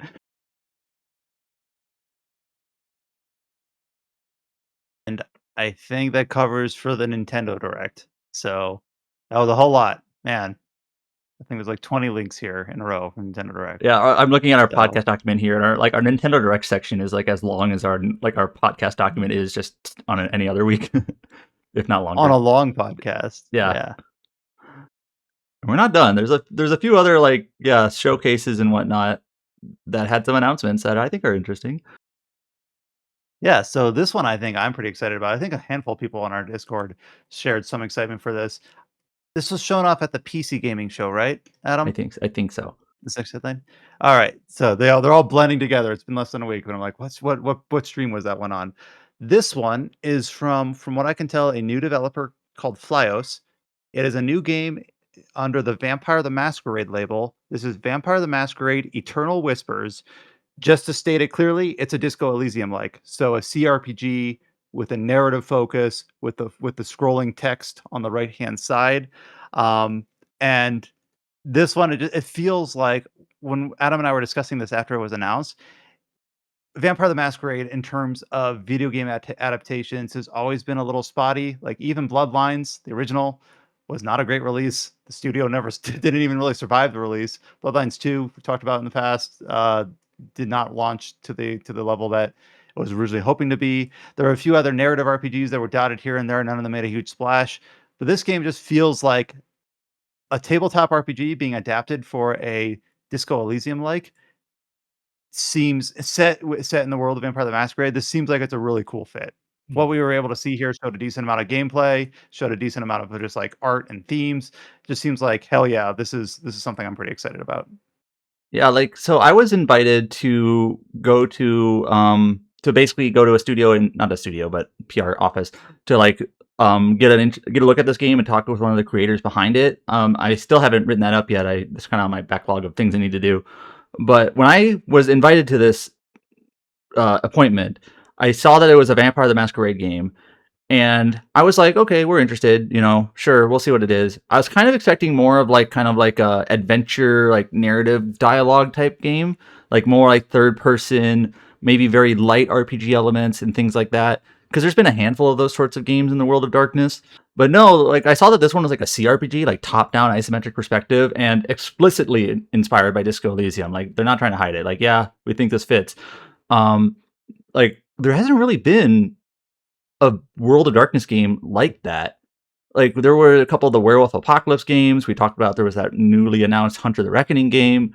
There's other games in that World of Darkness universe that a lot of them are like third person. A lot of them are action games, and like this one being like top And down. unfortunately, a lot of them are mid. Yeah, a lot of them are mid. I remember George playing Werewolf and being like, "This game is not good." But this game, obviously, it's an indie creator, so I'm not expecting huge production values, gigantic game, whatever. But this is the person behind this game. Actually, this game is loosely based off of like a tabletop like card game or in World of Darkness. It's called like Vampire the Masquerade Chapters, which I guess is pretty well liked in that sphere. And the person behind this game has been like in the World of Darkness like aura for like 25 years, so he's very, very familiar with it. I was talking to him and it was like very obvious that he was like he breathes this sort of stuff. And I'm like, yeah. This is like, I think it's an interesting, take on a property from a fresh developer that I think could be cool. May not be, but hopefully, like, I think it's a cool idea. Yeah, the only thing about it is that unproven developer, but hey, I'm excited and I hope they land. I hope they hit it out of the park. No release window yet. This is just the first announcement for it. So, but at this point, I don't think anyone's besmirching that at all. I think this is really neat. This is I think I could share this on the podcast. This is one of those things that it kind of feels like one of those small world things also. So I go into the office to see this game and to talk to the developer. And so this game is being published by, I think it's pronounced Quayle, which is like a UK based publisher of both games and like some like tabletop board game type stuff. And one of the PR people at Quayle, his name is Alwyn, knows Mikhail quite well. And he's like, "Oh yeah, your RPG site. I know Mikhail. He's asked me to like buy him stuff when I go traveling." So it's like I did not expect that, and we talked about Mikhail for a bit. You know, just And one of how those he's not small here to things. defend himself. Yeah, I know. It's just like he's from Mumbai, I think originally, and I think that's where Mikhail lives now. It's just like one of those things I did not expect to bump into. But yeah, he's just a publishing guy at Quayle who's publishing the game, so that's why he's involved here. But yeah, not what I expected, but that was fun.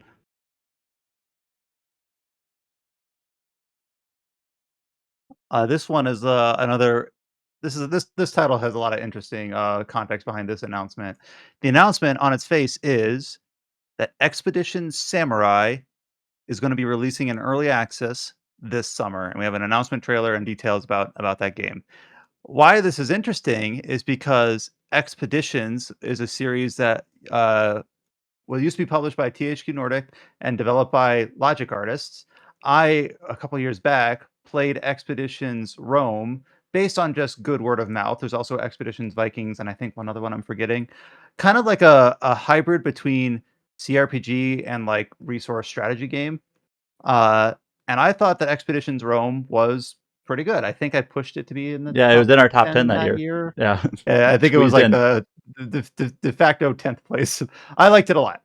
I thought it was a good mashing of different RPG or strategy elements in a package that was kind of wholly unique on its own. But the Logic Artists, soon after, and I kind of bemoaned this as like almost like I was losing a pet or something. They announced in like 2021 or 2022 era that they were going to go all in on like NFT stuff, like Yeah. you know, that's blockchain games, Web3 games, pay to earn game. Remember that era of Ugh. playing games to earn money? And the short version is the Logic Artist no longer exists. That's the outcome. And Mikhail, there's another feature here, and I definitely want to give this a shout out, is that the new studio developing Expedition Samurai and still being published by THQ Nordic is called Campfire Cabal. And Mikhail was able to get an interview with them, and one of the first things he asked was basically like, "Can you detail what the heck happened?" And the Jonas Weaver, who's over at Campfire Cabal, he's like, "Well, let me get the PTSD out of the way and let me answer your question." So Expeditions was sold to THQ Nordic, so that they would fully fund the development of Expeditions Rome. Logic Artists decided that they didn't want to make niche indie games. They decided to go in the direction I just described in blockchain. And then Jonas said, "I don't want anything to do with that." Created Campfire Cabal, tried to get as much of the original talent as he could. And Mikhail's answer goes into a little bit of detail there. And they were eventually able to basically get access. THQ Nordic still owns the IP, but basically say like, "Hey, we will make an Expeditions game for you, THQ, now that we're divorced from Logic Artists and we don't want anything to do with them." So it seems very much like I'm trying to read this as optimistically as I can, very much of the creatives at the studio kind of manifesting their own fate and saying like, "We want nothing to do with our studio heads and their blockchain pay to win or play to earn whatever scheme they had cooked up. We want to make these games, these niche little indie RPGs. So we're gonna do that. We're gonna make our own studio and we're gonna work with THQ to do whatever we can to get this to happen." And so they are announcing they have succeeded on that front, and Expedition Samurai is going to be playable in early access in just a couple months. So really cool success story. I actually have two things I want to add to that I think are just kind of like, Yeah. I don't know, almost miraculous. So like Campfire Cabal was created to make an Expeditions game for THQ Nordic, but then they were literally shut down by Embracer at some point. But THQ being like an armament embracer, the way that he puts it is in the interview is that basically THQ kind of let like Campfire Cabal kind of just live like on the precipice of death, like on a string. Like we're not going to shut you down completely. Like you're not on a project, but we're going to keep that spark alive.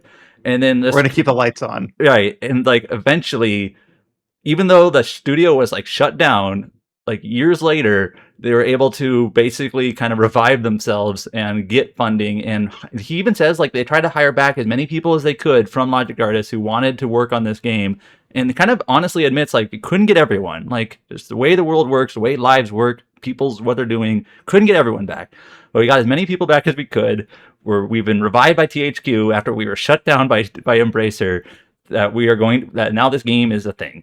So it's almost like I said, like miraculous, like that they even came to be. So definitely give a look at that interview. It's just really kind of a different flavor of interview from what you normally see for an interview for like a new studio making like a legacy IP like that. But really cool. This is one I actually don't know anything about. Stupid Never Dies releases in fall 2026. So Yeah, they initially someone bail me out here. Thank you. they initially revealed this at the Game Awards, and I did a preview for it a few months back through a Discord hands off. So I was able to meet with GP Track 50 a little bit before Summer Game Fest started, and got to try the game hands on, and did a quick 10-minute interview with them after. Like I'm this is one of those games that like I'm really looking forward to whenever they um release it. It's definitely like it's a roguelite structure where you control this zombie that can bite creatures and turn into them. It has like 12 to 13 different forms, and they all play differently. And whenever you die in the dungeon and come back, your experience multiplier goes up. So your next run, you continually gain experience faster as you keep on going. The interesting thing about this game is like they were pretty frank with like, hey, like usually games take like 5 to 6 years to get developed, but we were able to develop this in 3 is because even though we're only at 30, like our new studio is only around 30 people, like each person is like a different specialist, so like they're really talented in their field, so they were able to like kind of work together on a smaller scale, so communication is easier, and so people knew really what like were able to work on the things that they really knew how to do. And one of the they've been kind of coy on like the staff that consists of GP Track 50. So like in this um meeting with them, I learned that the director of this game is Eiichiro Sasaki, and he previously worked on Resident Evil 6 and Zack and Wiki Quest of Barbaro's Treasure back at Capcom. So, and the art director for this is ex Ubisoft and Genseki Tanaka, and they were assistant art director on Far Cry 3 and Far Cry 4. So they have a really interesting like studio composition that's very like internationally focused. Like even out of the 30 that they have, 70% used to work at Capcom, while the remaining 30% are from Konami, Square Enix, Ubisoft, etc. On that end. So like it's like it's a preview slash interview for unreleased game. So like I couldn't get it too much into the details of the game because I didn't play the game for myself. But I think they had some really interesting stories to tell about like their the roadmap to create this game. And obviously it's one of those things that like I couldn't really ask directly about like, hey, what's going on with NetEase? Because like how else can they answer that question in terms of like are they still getting funding from NetEase, or was there a fallout with NetEase and whatnot? Like we don't really know yet.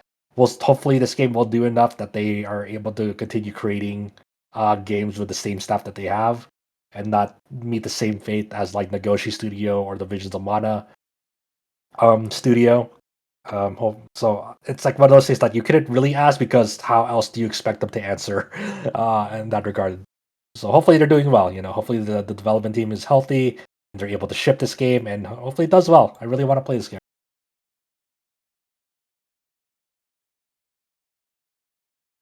And then the last announcement from that I've listed here, probably not the last one we have entirely, but the one we've curated for our little outline here for this podcast, is that at the PC Gaming Show, Cassette Beasts 2002 was announced for PlayStation, Xbox, Switch, and Steam. Same studio that did Cassette Beasts back in, what year was that? Like 3 years ago, 2019? or was it Oh, that okay, long so not ago? that old. Now you're Let's making me see. wonder. We're like, when did that come out? It wasn't a couple What years. is time? Not 7 years old. 2023. All right. Yeah. Okay. Okay. So, all right. So, and I actually played Cassette Beasts and I liked it a lot. There was a It's lot of excitement for this honestly announcement. when you describe Cassette Beasts, it sounds like you've heard it before. Like it's a creature collecting game. Only this time the theming is that like you transform into them and then they confuse to make an infinite like a mathematical combination. Like if there's 50 beasts, each one can pair up with any other beast to make every combination is possible. But it was also like a surprisingly like weird, dark, kind of edgy story in a way that I actually think kind of worked. Like, wait a minute, what the hell is this? Like, you ended up fighting like it's been a while, like 9 manifestations of like negative emotions, like anxiety and fear and things like that. It's like, what? This is kind of a spooky, almost unnerving game, but in a way that works. Uh, I've heard that the way that it does music is really cool. yeah, it's what it is that every track has a vocal and an instrumental version. And you hear the instrumental version until you fuse, and then the vocal version will kick in, like uh, seamlessly. It doesn't like restart. It just like the vocals will just kick in and then kick out. Or in the town, you'll hear the instrumental. I hope I get this right. You hear the instrumental version in the day, but then as soon as it transitions over to night, the vocals will kick in.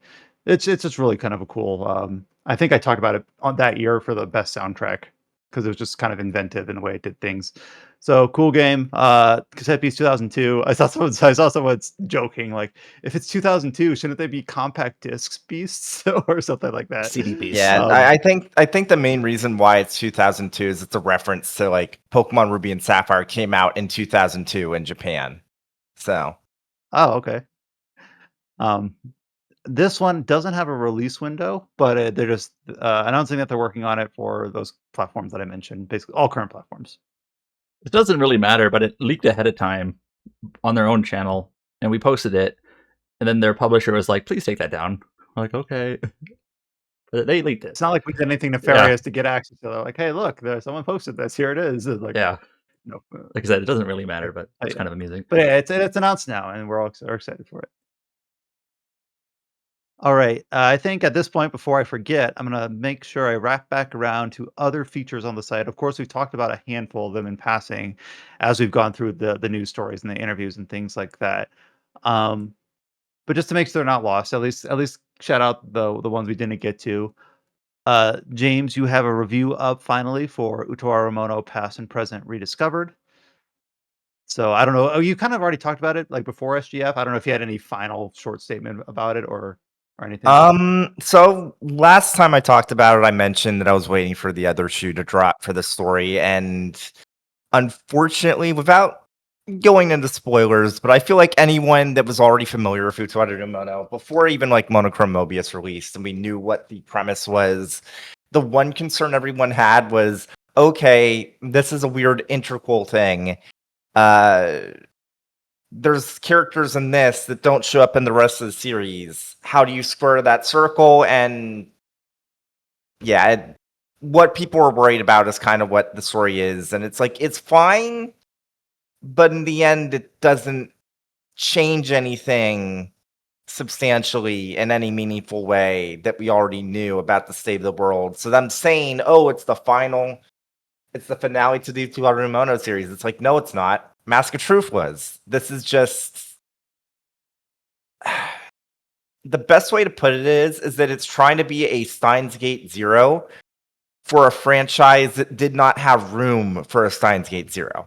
Because as flawed as Steins Gate Zero was, there was runway that Steins Gate made to tell that story, and the idea of it was not bad. And there is good things about Steins Gate Zero that do like enhance the existing original story.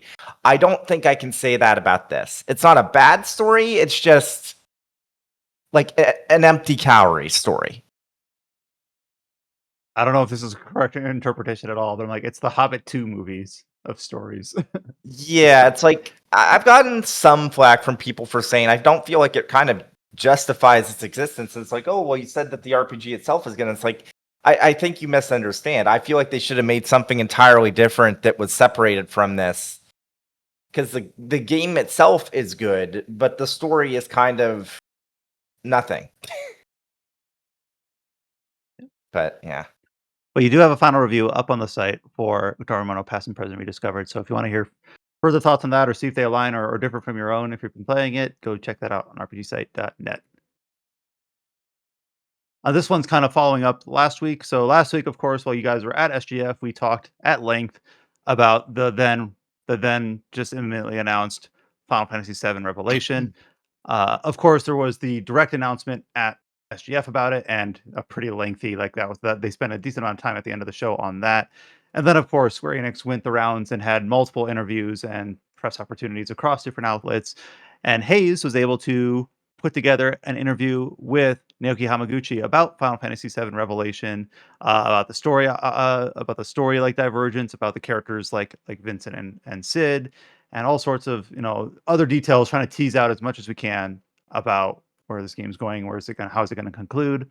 So we do have that full interview from Hayes with Naoki Hamaguchi on Final Fantasy VII Revelation up on the site, rpgsite.net. So a lot of very carefully constructed answers from Hamaguchi, but certain things that you might be able to speculate on to see where the game might head once it finally releases next year. No Bone Village. Yeah, Yeah. I guess that is one thing that did back down. There is no Bone Village. Hayes also did an interview with Meito Ueda of Shadow of the Colossus Last Guardian fame, who's now working on, of course, we saw this at the Game Awards, Project Atlas, which is now Gen Atlas. sorry, it was Project Robot, and now it's Gen Atlas. I'm getting the names confused. Gen Atlas is the name now. That was showed at SGF. So was able to get an interview with Ueda about that project, about inspirations, about the unique elements to that game that haven't been seen in his other works, and all sorts of things. So not RPG related explicitly, but kind of in the same ballpark, so to speak. So a real cool opportunity with a developer we don't really get to platform a lot at RPG site. So another real cool interview from Hayes up on the site. So check out his 2 interviews from SGF Week if you get the chance. I just one thing I want to point out from this interview real quick is Hayes asked him about inspirations to this game. Besides the obvious stuff like Zelda or Shadow Colossus, and his answer was a PlayStation 2 game called Air Ranger Rescue Helicopter, Hell yeah. where you basically are like a rescue helicopter. He's like, I really enjoyed playing that game. There's a little bit of that stayed with me. I feel like there's an element of fun that I had that can be linked to Gen Atlas and traversing like a helicopter. Helicopters are cool. I played Simcopter back in the day. I played rescued those Simcopter. people. Yes, that's what I was thinking too. Maybe I gotta pull up this PS2 helicopter rescuing game. It sounds and then Gen Atlas. James, you already mentioned in passing your new preview on Control Resonant. We've already, of course, talked about how this is explicitly taking that into an RPG lens, and another game that's releasing in that September of dreams. So we do also have your preview about Control Resonant. Do you have anything to speak to it here? No, nothing that I didn't already speak about on the other Tetracast that we recorded earlier this week. But Oh yes. So on our YouTube channel, you kind of got an Tetracast EX. Is that what we called it? Tetracast XF. Yep. But on site SGF recording from you guys and Alex Donaldson, and I think Adam, you're gonna get that pushed out to the podcast feed so people on Spotify hear it as well. So I'll try it. We'll try it. We'll see if we can. It's something that we don't usually get in the habit of, but maybe we'll try to do when we get the opportunity to. So you can read up James' written thoughts on Control Resonant on the site, or look out for that other edition of the Tetracast. It's already live on the YouTube, and it should hopefully be live on the podcast feed around the same time this one is. So give that a listen if you get a chance. Choice quote about his preview is Control Resident is more RPG than FF16. Yeah. Yeah. I'm like, oh, that seems like a safe bet. Like, that bar is achievable. I'll speak for him because he's not here. Mikhail did do a hands-on preview with the upcoming Echoes of Aincrad, the Sword Art Online RPG that doesn't have Sword Art Online in the name, which is releasing in July. So I actually don't know like what Mikhail's opinions are on Sword Art Online. So I was surprised to see a preview from him. But if you are interested in Sword Art Online and that's a game before the September deluge that you're looking forward to, he does have a preview up on the site for that game. It's getting a demo also in like 2 days, 2 to 3 days. Oh, cool. And then Josh, you've got a couple features up. So you've Yeah. got one on Onimusha, Way of the Sword, which of course we just mentioned is coming out September 25th, and then Stranger Than Heaven, which also had a big stage presence at SGF that we talked to last week when you weren't here. Yeah, so the Onimusha one, we got a new hands-on opportunity that for a new demo that wasn't a public demo on it. It featured like an open zone stage similar to what you'd find like in the Neo 3 or not as big as Rise of the Ronin, but definitely Neo 3-esque, where you could go explore around. I wasn't sure exactly how like the structure of the game in terms of like because in the public demo it's a linear stage. I couldn't get confirmation one way or the other, like how prevalent these open zone stages were going to be. Because I know, some people feel a way about like open areas these days. But it was cool to see. Like, definitely, um, highlights some of like the cool things that people liked about this new Onimusha. Um, in terms of like the flow of combat, you got to experiment around with like a new Oni armament that they showed off in the demo and a new boss fight. So I kind of detailed that out in my preview of it. It was a fun demo, another fun demo that I can't wait to fucking play the full game of very soon here, just in a few more months. Really can't wait for that. Stranger Than Heaven was our first like hands-on opportunity for the game, testing out its combat. And I think a big takeaway from the previews from every outlet is like, hey, this doesn't play like Yakuza at all. Don't expect it. We used some inkling of it with some prior marketing saying, hey, the battle system is going to be controlled with the triggers, one for each limb. And I was thinking, okay, it's going to be like a little bit like Tekken. And it's not as fluid as Tekken in the sense that like you're not doing air juggles against opponents. It's very grounded, very rigid. It takes some time to getting used to. I know some people walked away from that demo very skeptical about it and not sure if they liked it. I think it's one of those games that like the longer you sit with it, the more it'll make sense because you really have to alternate between the triggers and being aware of like what direction you're getting attacked from and what. Let's say if like they grab your right arm and you're trying to shake boost out of it, you have to attack with your left. It's not like a standard grab command that you shake out of. There's not even like a button for a grab. You have to like press both bumpers to do like a grab maneuver. So it does take some time to get used to, and I think it's gonna be a more weapons based fighter than people are expecting because the protagonist does get new weapons in the full game that you upgrade, and there's no durability on the weapons, so you can just like attack with a weapon freely in that game without it breaking or anything like that. Um, Obviously there's pros and cons to using weapons in that regard, and like the demo had like a final boss fight that was pretty challenging that took me a few tries to beat. I think obviously, and the larger discussion about this game is less so about the combat and more so, hey, you are including some very you're you're making some questionable decisions about like the casting of this game, especially like Bunta Sugawara and now Tupac, both deceased icons, are in this game. So and people definitely feel a certain way about that, especially with some interviews with Yokoyama that has recently come out that don't really paint this decision in a very favorable light. So it's one of those things like I I will definitely play the full release. I will see for myself how these things shake out. But it's the more Yokoyama speaks about this game, the more it does on this game and recent RGG Studios projects a disservice in that regard. Yeah, and I kind of felt like obviously the Yakuza 1 Switch 2 decisions for the definitive edition, or what was it, definitive edition, The where they add Yakuza Zero director's cut and Yakuza 3 and director's 4. cut. That was the term I was Yeah. thinking of, where they added all those cutscenes that were really not great. The decisions made with Yakuza Kiwami 3, even like Pirate Yakuza in Hawaii was kind of like an interesting. It kind of felt like it came and went and didn't like have the impression that I wanted or needed.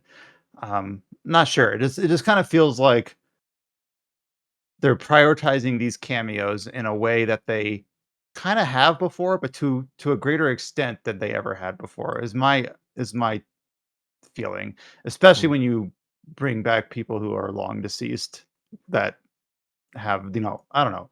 It's just interesting decisions being made in order to market these games. And we did kind of talk about that a little bit last week.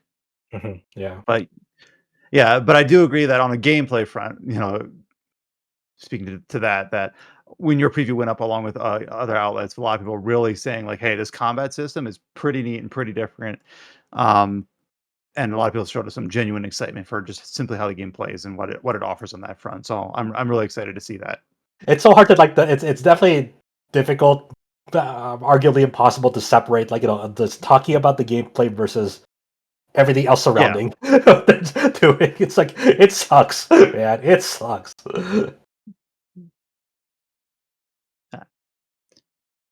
All right, I think that covers. There's definitely going to be more articles going up, like because I know a lot of people have either embargoes that haven't lifted yet, or just simply they haven't had time to write them because it's only been a handful of days. So definitely, when we come back on the Tetracast next week, we'll have much more articles to talk about, and I'm sure more details following up some of these announcements that were all kind of sandwiched together over SGF weekend. We still do have a handful of things here. I'm looking at the time. We're not quite at the 3-hour mark, but we just have a few release dates and a few sales updates to go through, and then we'll give some final thoughts, and then we'll wrap up. So, in no particular order, Monster Hunter World has sold 30 million copies. That's a huge benchmark for Capcom. It is their best-selling title of all time, and I think, despite everything, Monster Hunter World 30 million. That is well deserved, in my opinion. That was an amazing game Oh that yeah, I still very think fondly of. very good. Funnily enough, probably the sales discounts of it after VOD's coming out probably bumped up that sales of that game quite a bit. Mm. Mina the Hollower, a game that I know a handful of people are still working on because it kind of, launched in late May before, everything else got announced or a lot of the work kicked up. 500,000 copies. So I know Adam, I forget what it was, is that they were really excited about hoping to hit that million as a cool milestone. But I remember that the team at Yacht Club, they were happy at the 200 or the 250,000. Like I'm reading it that they're ecstatic that it's at 500,000. Critical and commercial response seems to be very strong. It'd be very cool to see this hit a million like hopefully it has the legs to do that. Yeah, I played actually a little bit of it this morning. I still think I like it quite a lot. Crimson Desert just keeps racking up those milestones. It just hit the 6 million copies worldwide mark.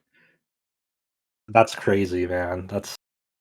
Congrats to Pearl Abyss, but that's fucking crazy. Who would have thought?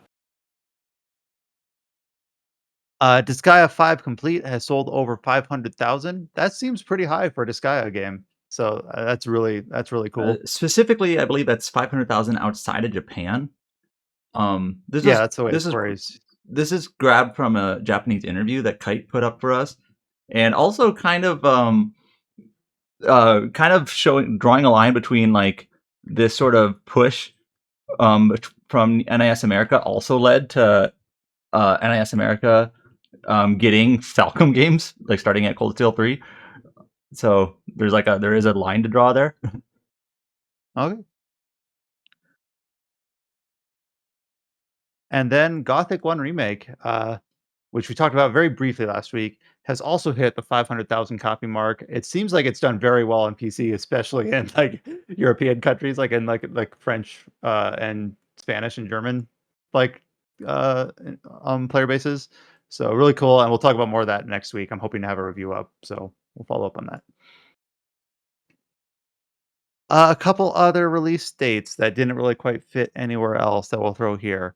Digimon Story Time Stranger, one of our, a game that many of us thought pretty highly of last year, is now available on.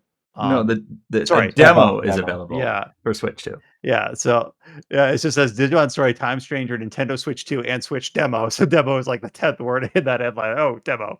So there's now a demo for Time Stranger. So if it's a game you've been interested in and you prefer playing on Switch, it's now available to try as a demo. This is we've mentioned this. Echoes of Aincrad demo launches June 15th, June 16th, depending on where you are in the world. So that's just about a couple days away for that. We talked, of course, last week about the announcement of Guild Wars 3 for beta test next year. Guild Wars Reforged, which is like the repackaging of Guild Wars 1, is launching on mobile on June 24th. Another mobile launch in June. RPG Star Sailors is launching on June 30th. We mentioned this one. I forgot that we put it down here. Final Fantasy X 10-2 on July 23rd. Another July release for PC. Signy and Mino Against All Gods.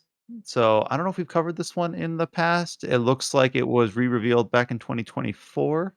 Yeah, it But originally had a different name, and it was actually it was originally called like Designated Demigod, and this is just an indie game, and they actually had like a legal response to like, hey, you can't call it that by somebody, I forget who, so they had to change their name. interesting. Yeah, it's kind of like a cartoonish indie side scroller brawler combat RPG. They call it a tag team battle RPG.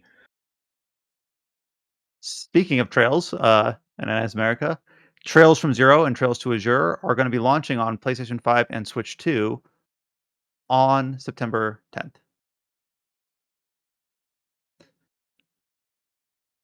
Let's see here. Crimson Moon. This is we talked about this one in like March or so. Let's see. Yeah, I played it. All right, February. I saw it at GDC. It was announced at a February State of Play, and then I saw it at Okay. GDC. Like not hands on. After that, and I did a little preview for it, and then I played it actually at SGF, and they announced the September date. Like, good luck with the September date, really. I'll have a preview for it. My initial thoughts on this is like it's from the studio Probably Monsters. It's kind of like a AA Souls-ish roguelike game. My They're initial focusing primarily on that it's two-player co-op. They seem to be really hammering that it's like that. Yes, co-op is a big part of it. It doesn't have to be co-op though. Now, my basically my takeaway is I think it has the right feel, like in terms of like the response to the button presses, the animation of the swings, how it feels when you hit an enemy. I think all of that actually feels pretty good. It's the longer structure stuff that I'm less certain on, like the level design. It's got this like mission-based roguelike structure, which is hard to demo, but it's that sort of stuff. I'm like, I'm not sure how this is actually going to work, like in the long run. Like, I only played it for 20 minutes, right? I got to see just like one level, but how does that work? Like short loop, long loop, and a roguelike structure. I don't know. So, and yeah, like September 2026, man, like I want to try you out, but that's a bad month to try you out. So, I don't know. Yep. Speaking of bad months, not that it hasn't been the theme of the whole podcast. The last two headlines we have here are it's just emblematic of this whole thing. We learned on June, let me see the date of this, on June 7th, that Valor Mortis, this is like the first person RPG in alternate fantasy 19th Yeah, from the Ghost Runner century. guys. Yeah, it was announced that it was launching on September 24th. And then like 4 days later, they said, "We're delaying to October 13th just to give it some room to breathe." And like I get that. That's valid, but also I think early October is no better. That's kind of what I'm looking at. Like, yeah, it's maybe slightly better. It's a half notch better, but it's still going to be, you've just moved from early in the crowded, or really in the middle of the crowded window to just late in the crowded window when everyone's going to be playing all those September games. But I also do get it. Just giving it as much room to breathe as they can. If I had a nickel for every RPG that delayed themselves from September to October because of a busy release schedule, I'd have 2 nickels, which is weird that it happened 2 years in a row. Well, what was it last year? I'm trying to remember. Demon School, Oh yeah, because of Silk Song. yeah, like Silk Song, and then uh, what was it? What was that Italian Souls like And from? Nutria. Last Notria. Yeah, didn't they like want to announce a release date, and then they're like, Shadow the Erd Tree is releasing Yeah, we can't that same release day, it. and they're like, God, and they're like, damn it, We can't do that. yeah, good luck. There's never a good time to release anything. Yeah, Yeah, but like I don't really blame Right. them at all. Like if you're the developers behind Valor Mortis, I forget what the studio's name is. What's the studio's name? One more level. Oh yeah, that's it. It's the Ghost Runner people. But like it's like we're releasing right alongside Control and Onimusha and other things that month. It's like maybe like we need more wiggle room. So I I don't wonder if blame 'em. I really wonder if there's like anyone's gonna blink at the September 17 day. It's definitely not gonna be Nintendo. You know, it's definitely not Nintendo. They're locked in for Fire Emblem for September 17th. There's no way they're gonna move. So I don't know. I think you missed one That's a small one, Brian. Oh, did I miss it? Entropy. Didn't do it on purpose. Did you mention Entropy? I don't think so. I think you jumped over it. No, Yeah, I we didn't. saw. Nope, I missed it. Yeah, so Entropy, which is from the Dread Delusion studio, the low poly like turn-based RPG, is entering early access on August 18th. Oh, Yeah. cool. It looks cool. Just there's a lot of headlines here, so yeah, I missed it. I'll probably play it sometime. I don't know if it's gonna be 1.0 release. Definitely not gonna be early access release because it's too crowded. But Yeah. I liked what I played with it at PAX. And that is not absolutely everything that was announced over the last 7 days, but it was a heck of a lot of it. So I'm sure over the rest of the month, we'll be following up as different previews go up or as publishers and developers provide additional information or additional newsletters or deeper looks in these announced games. So I guess to close this out, now that we're at the 3-hour mark on this podcast, which I think is a good part to hit, I'm glad we kept it just at the 3-hour mark. Maybe go around the room here, so to speak, and say like, what was the thing that you were most excited about, or the thing that you are looking forward to the most, um, coming out of this not E3 season. Uh, I'll start because mine's easy and it's very dumb and very specific. But Guild Wars 3 is really cool. I'm looking forward to that.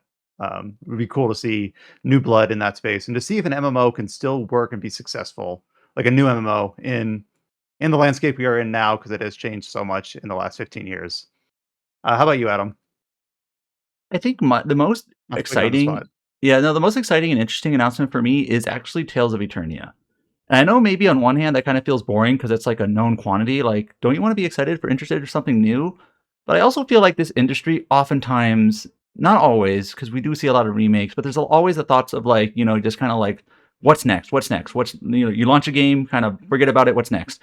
And I think the fact that Bandai Namco is taking this kind of like underappreciated, not like a big popular system selling game, and giving it that attention to re-release it, give it another chance, the whole preservation angle of it, making adjustments that it really could have used to begin with. I think that's cool that they are treating their back catalog, like their history, hopefully with respect, um, and not just forgetting about it and letting it linger in the past, linger in the past. So No, that's a very cool answer. I actually like that answer a lot. How about you, Josh? Ace Combat 8. I know it's not an RPG, but That's allowed. I am a big fan of like Project Aces and spin off the development cycles of Ace Combats have just been getting longer and longer. The Ace Combat 7 released like what 2019, 2018, or maybe even longer. I think even longer than that. But it's been a long time. I played it hands on, and it controls like a dream. I already feel it's has the potential to even be stronger than 7 already. Maybe even be one of the maybe even ranked one of the best. Who knows? But I was very, very, very, very impressed with when I went hands on with it, and have been excited every time they said something new about it or showed something new about it. That's probably my game of the show in terms of like what I played there. And then James, how about you? Probably either Onimusha or Control. Actually, yeah, probably one of those two. I was gonna say Ace Now I'm curious Combat. what the actually was. Oh, No, actually also Ace I Combat. was gonna say Ace Combat, but I technically did not play that at Summer Game Fest, so it would be disingenuous. And then Chow's not here, so we get to pick for him. He would is say Fire very Emblem. He would excited. say Fire Emblem. He would say Oh, Fire okay. Emblem, 1 I million was percent. I was like, Chow is excited for. I'm just looking at the list. Ocarina of Time. He can't get enough of that. He's so No. excited for. He's a secret Okay. Zelda head. And then we'll follow up. We'll follow up with Mikhail next week to see what he's excited about. But Mikhail's a hard one because he's kind of got like interests all over the place. What do you think Mikhail's is? Let's make a guess on the record what his most excited thing is. I don't know, man. Like, it might like I like it. The Mikhail is like sometimes an enigma because sometimes he'll like be excited for a game because of the comparisons he can make out of it. So that's why I was like, maybe the Xenoblade re-releases, but I don't know. Like, I'm not sure. I'm scrolling up here. Maybe it's Tales of Eternia, so you can compare that with the PS1 version. There it is. Mikhail can't get enough of Tales of Eternia. He'll need to import the European PSP version also. Yeah, he has And to go figure hook out a up. modern capture card solution that he can get. Yeah, he has to hook up a running PS1 and a natively. PSP and make sure he imports a European copy, but not one that can be permanently bricked. Yeah. So Mikhail just sees it as a challenge. But you made it. Yeah, I mean, other than that, like, expect more from us. Like, as you mentioned, Brian, like, I am currently, transcribing a very long interview for Bleep, and that'll go up, between Final Fantasy now and the end of the 17. year. Yeah. Because they wouldn't have just shown that on the show. So obviously we have all of those features. If you followed RPG site at all, go to the website. Like the last 200 articles have all gone up in like the last 10 days or something like that. It's ridiculous. Click the articles tab if you want to hide all the just the news bits and guides and get just to the previews and interviews. Those are some really cool work done this week and more to come. If you listen to this podcast all the way to the end, just thank you all so much for listening. We do appreciate your support. Leave us a like, leave us a rating on whatever way you listen to this podcast through, whether it's through Spotify, YouTube, Apple Music, or whatever else. We like to see that. Search for RPG Space Site on any of the social media networks: Facebook, Blue Sky, Twitter, Instagram, Threads. Are we on Threads? I forget. But you should be able to find us. We're on most of them. And join the Discord, discord.gg/RPG site. Always cool to see new faces in there and new activity in there. Excited about all the upcoming games. And we'll follow up next week with hopefully a shorter, but another edition of the Tetracast. So until you hear from us then, stay safe, take care, and look out for September because it'll be here before you know it.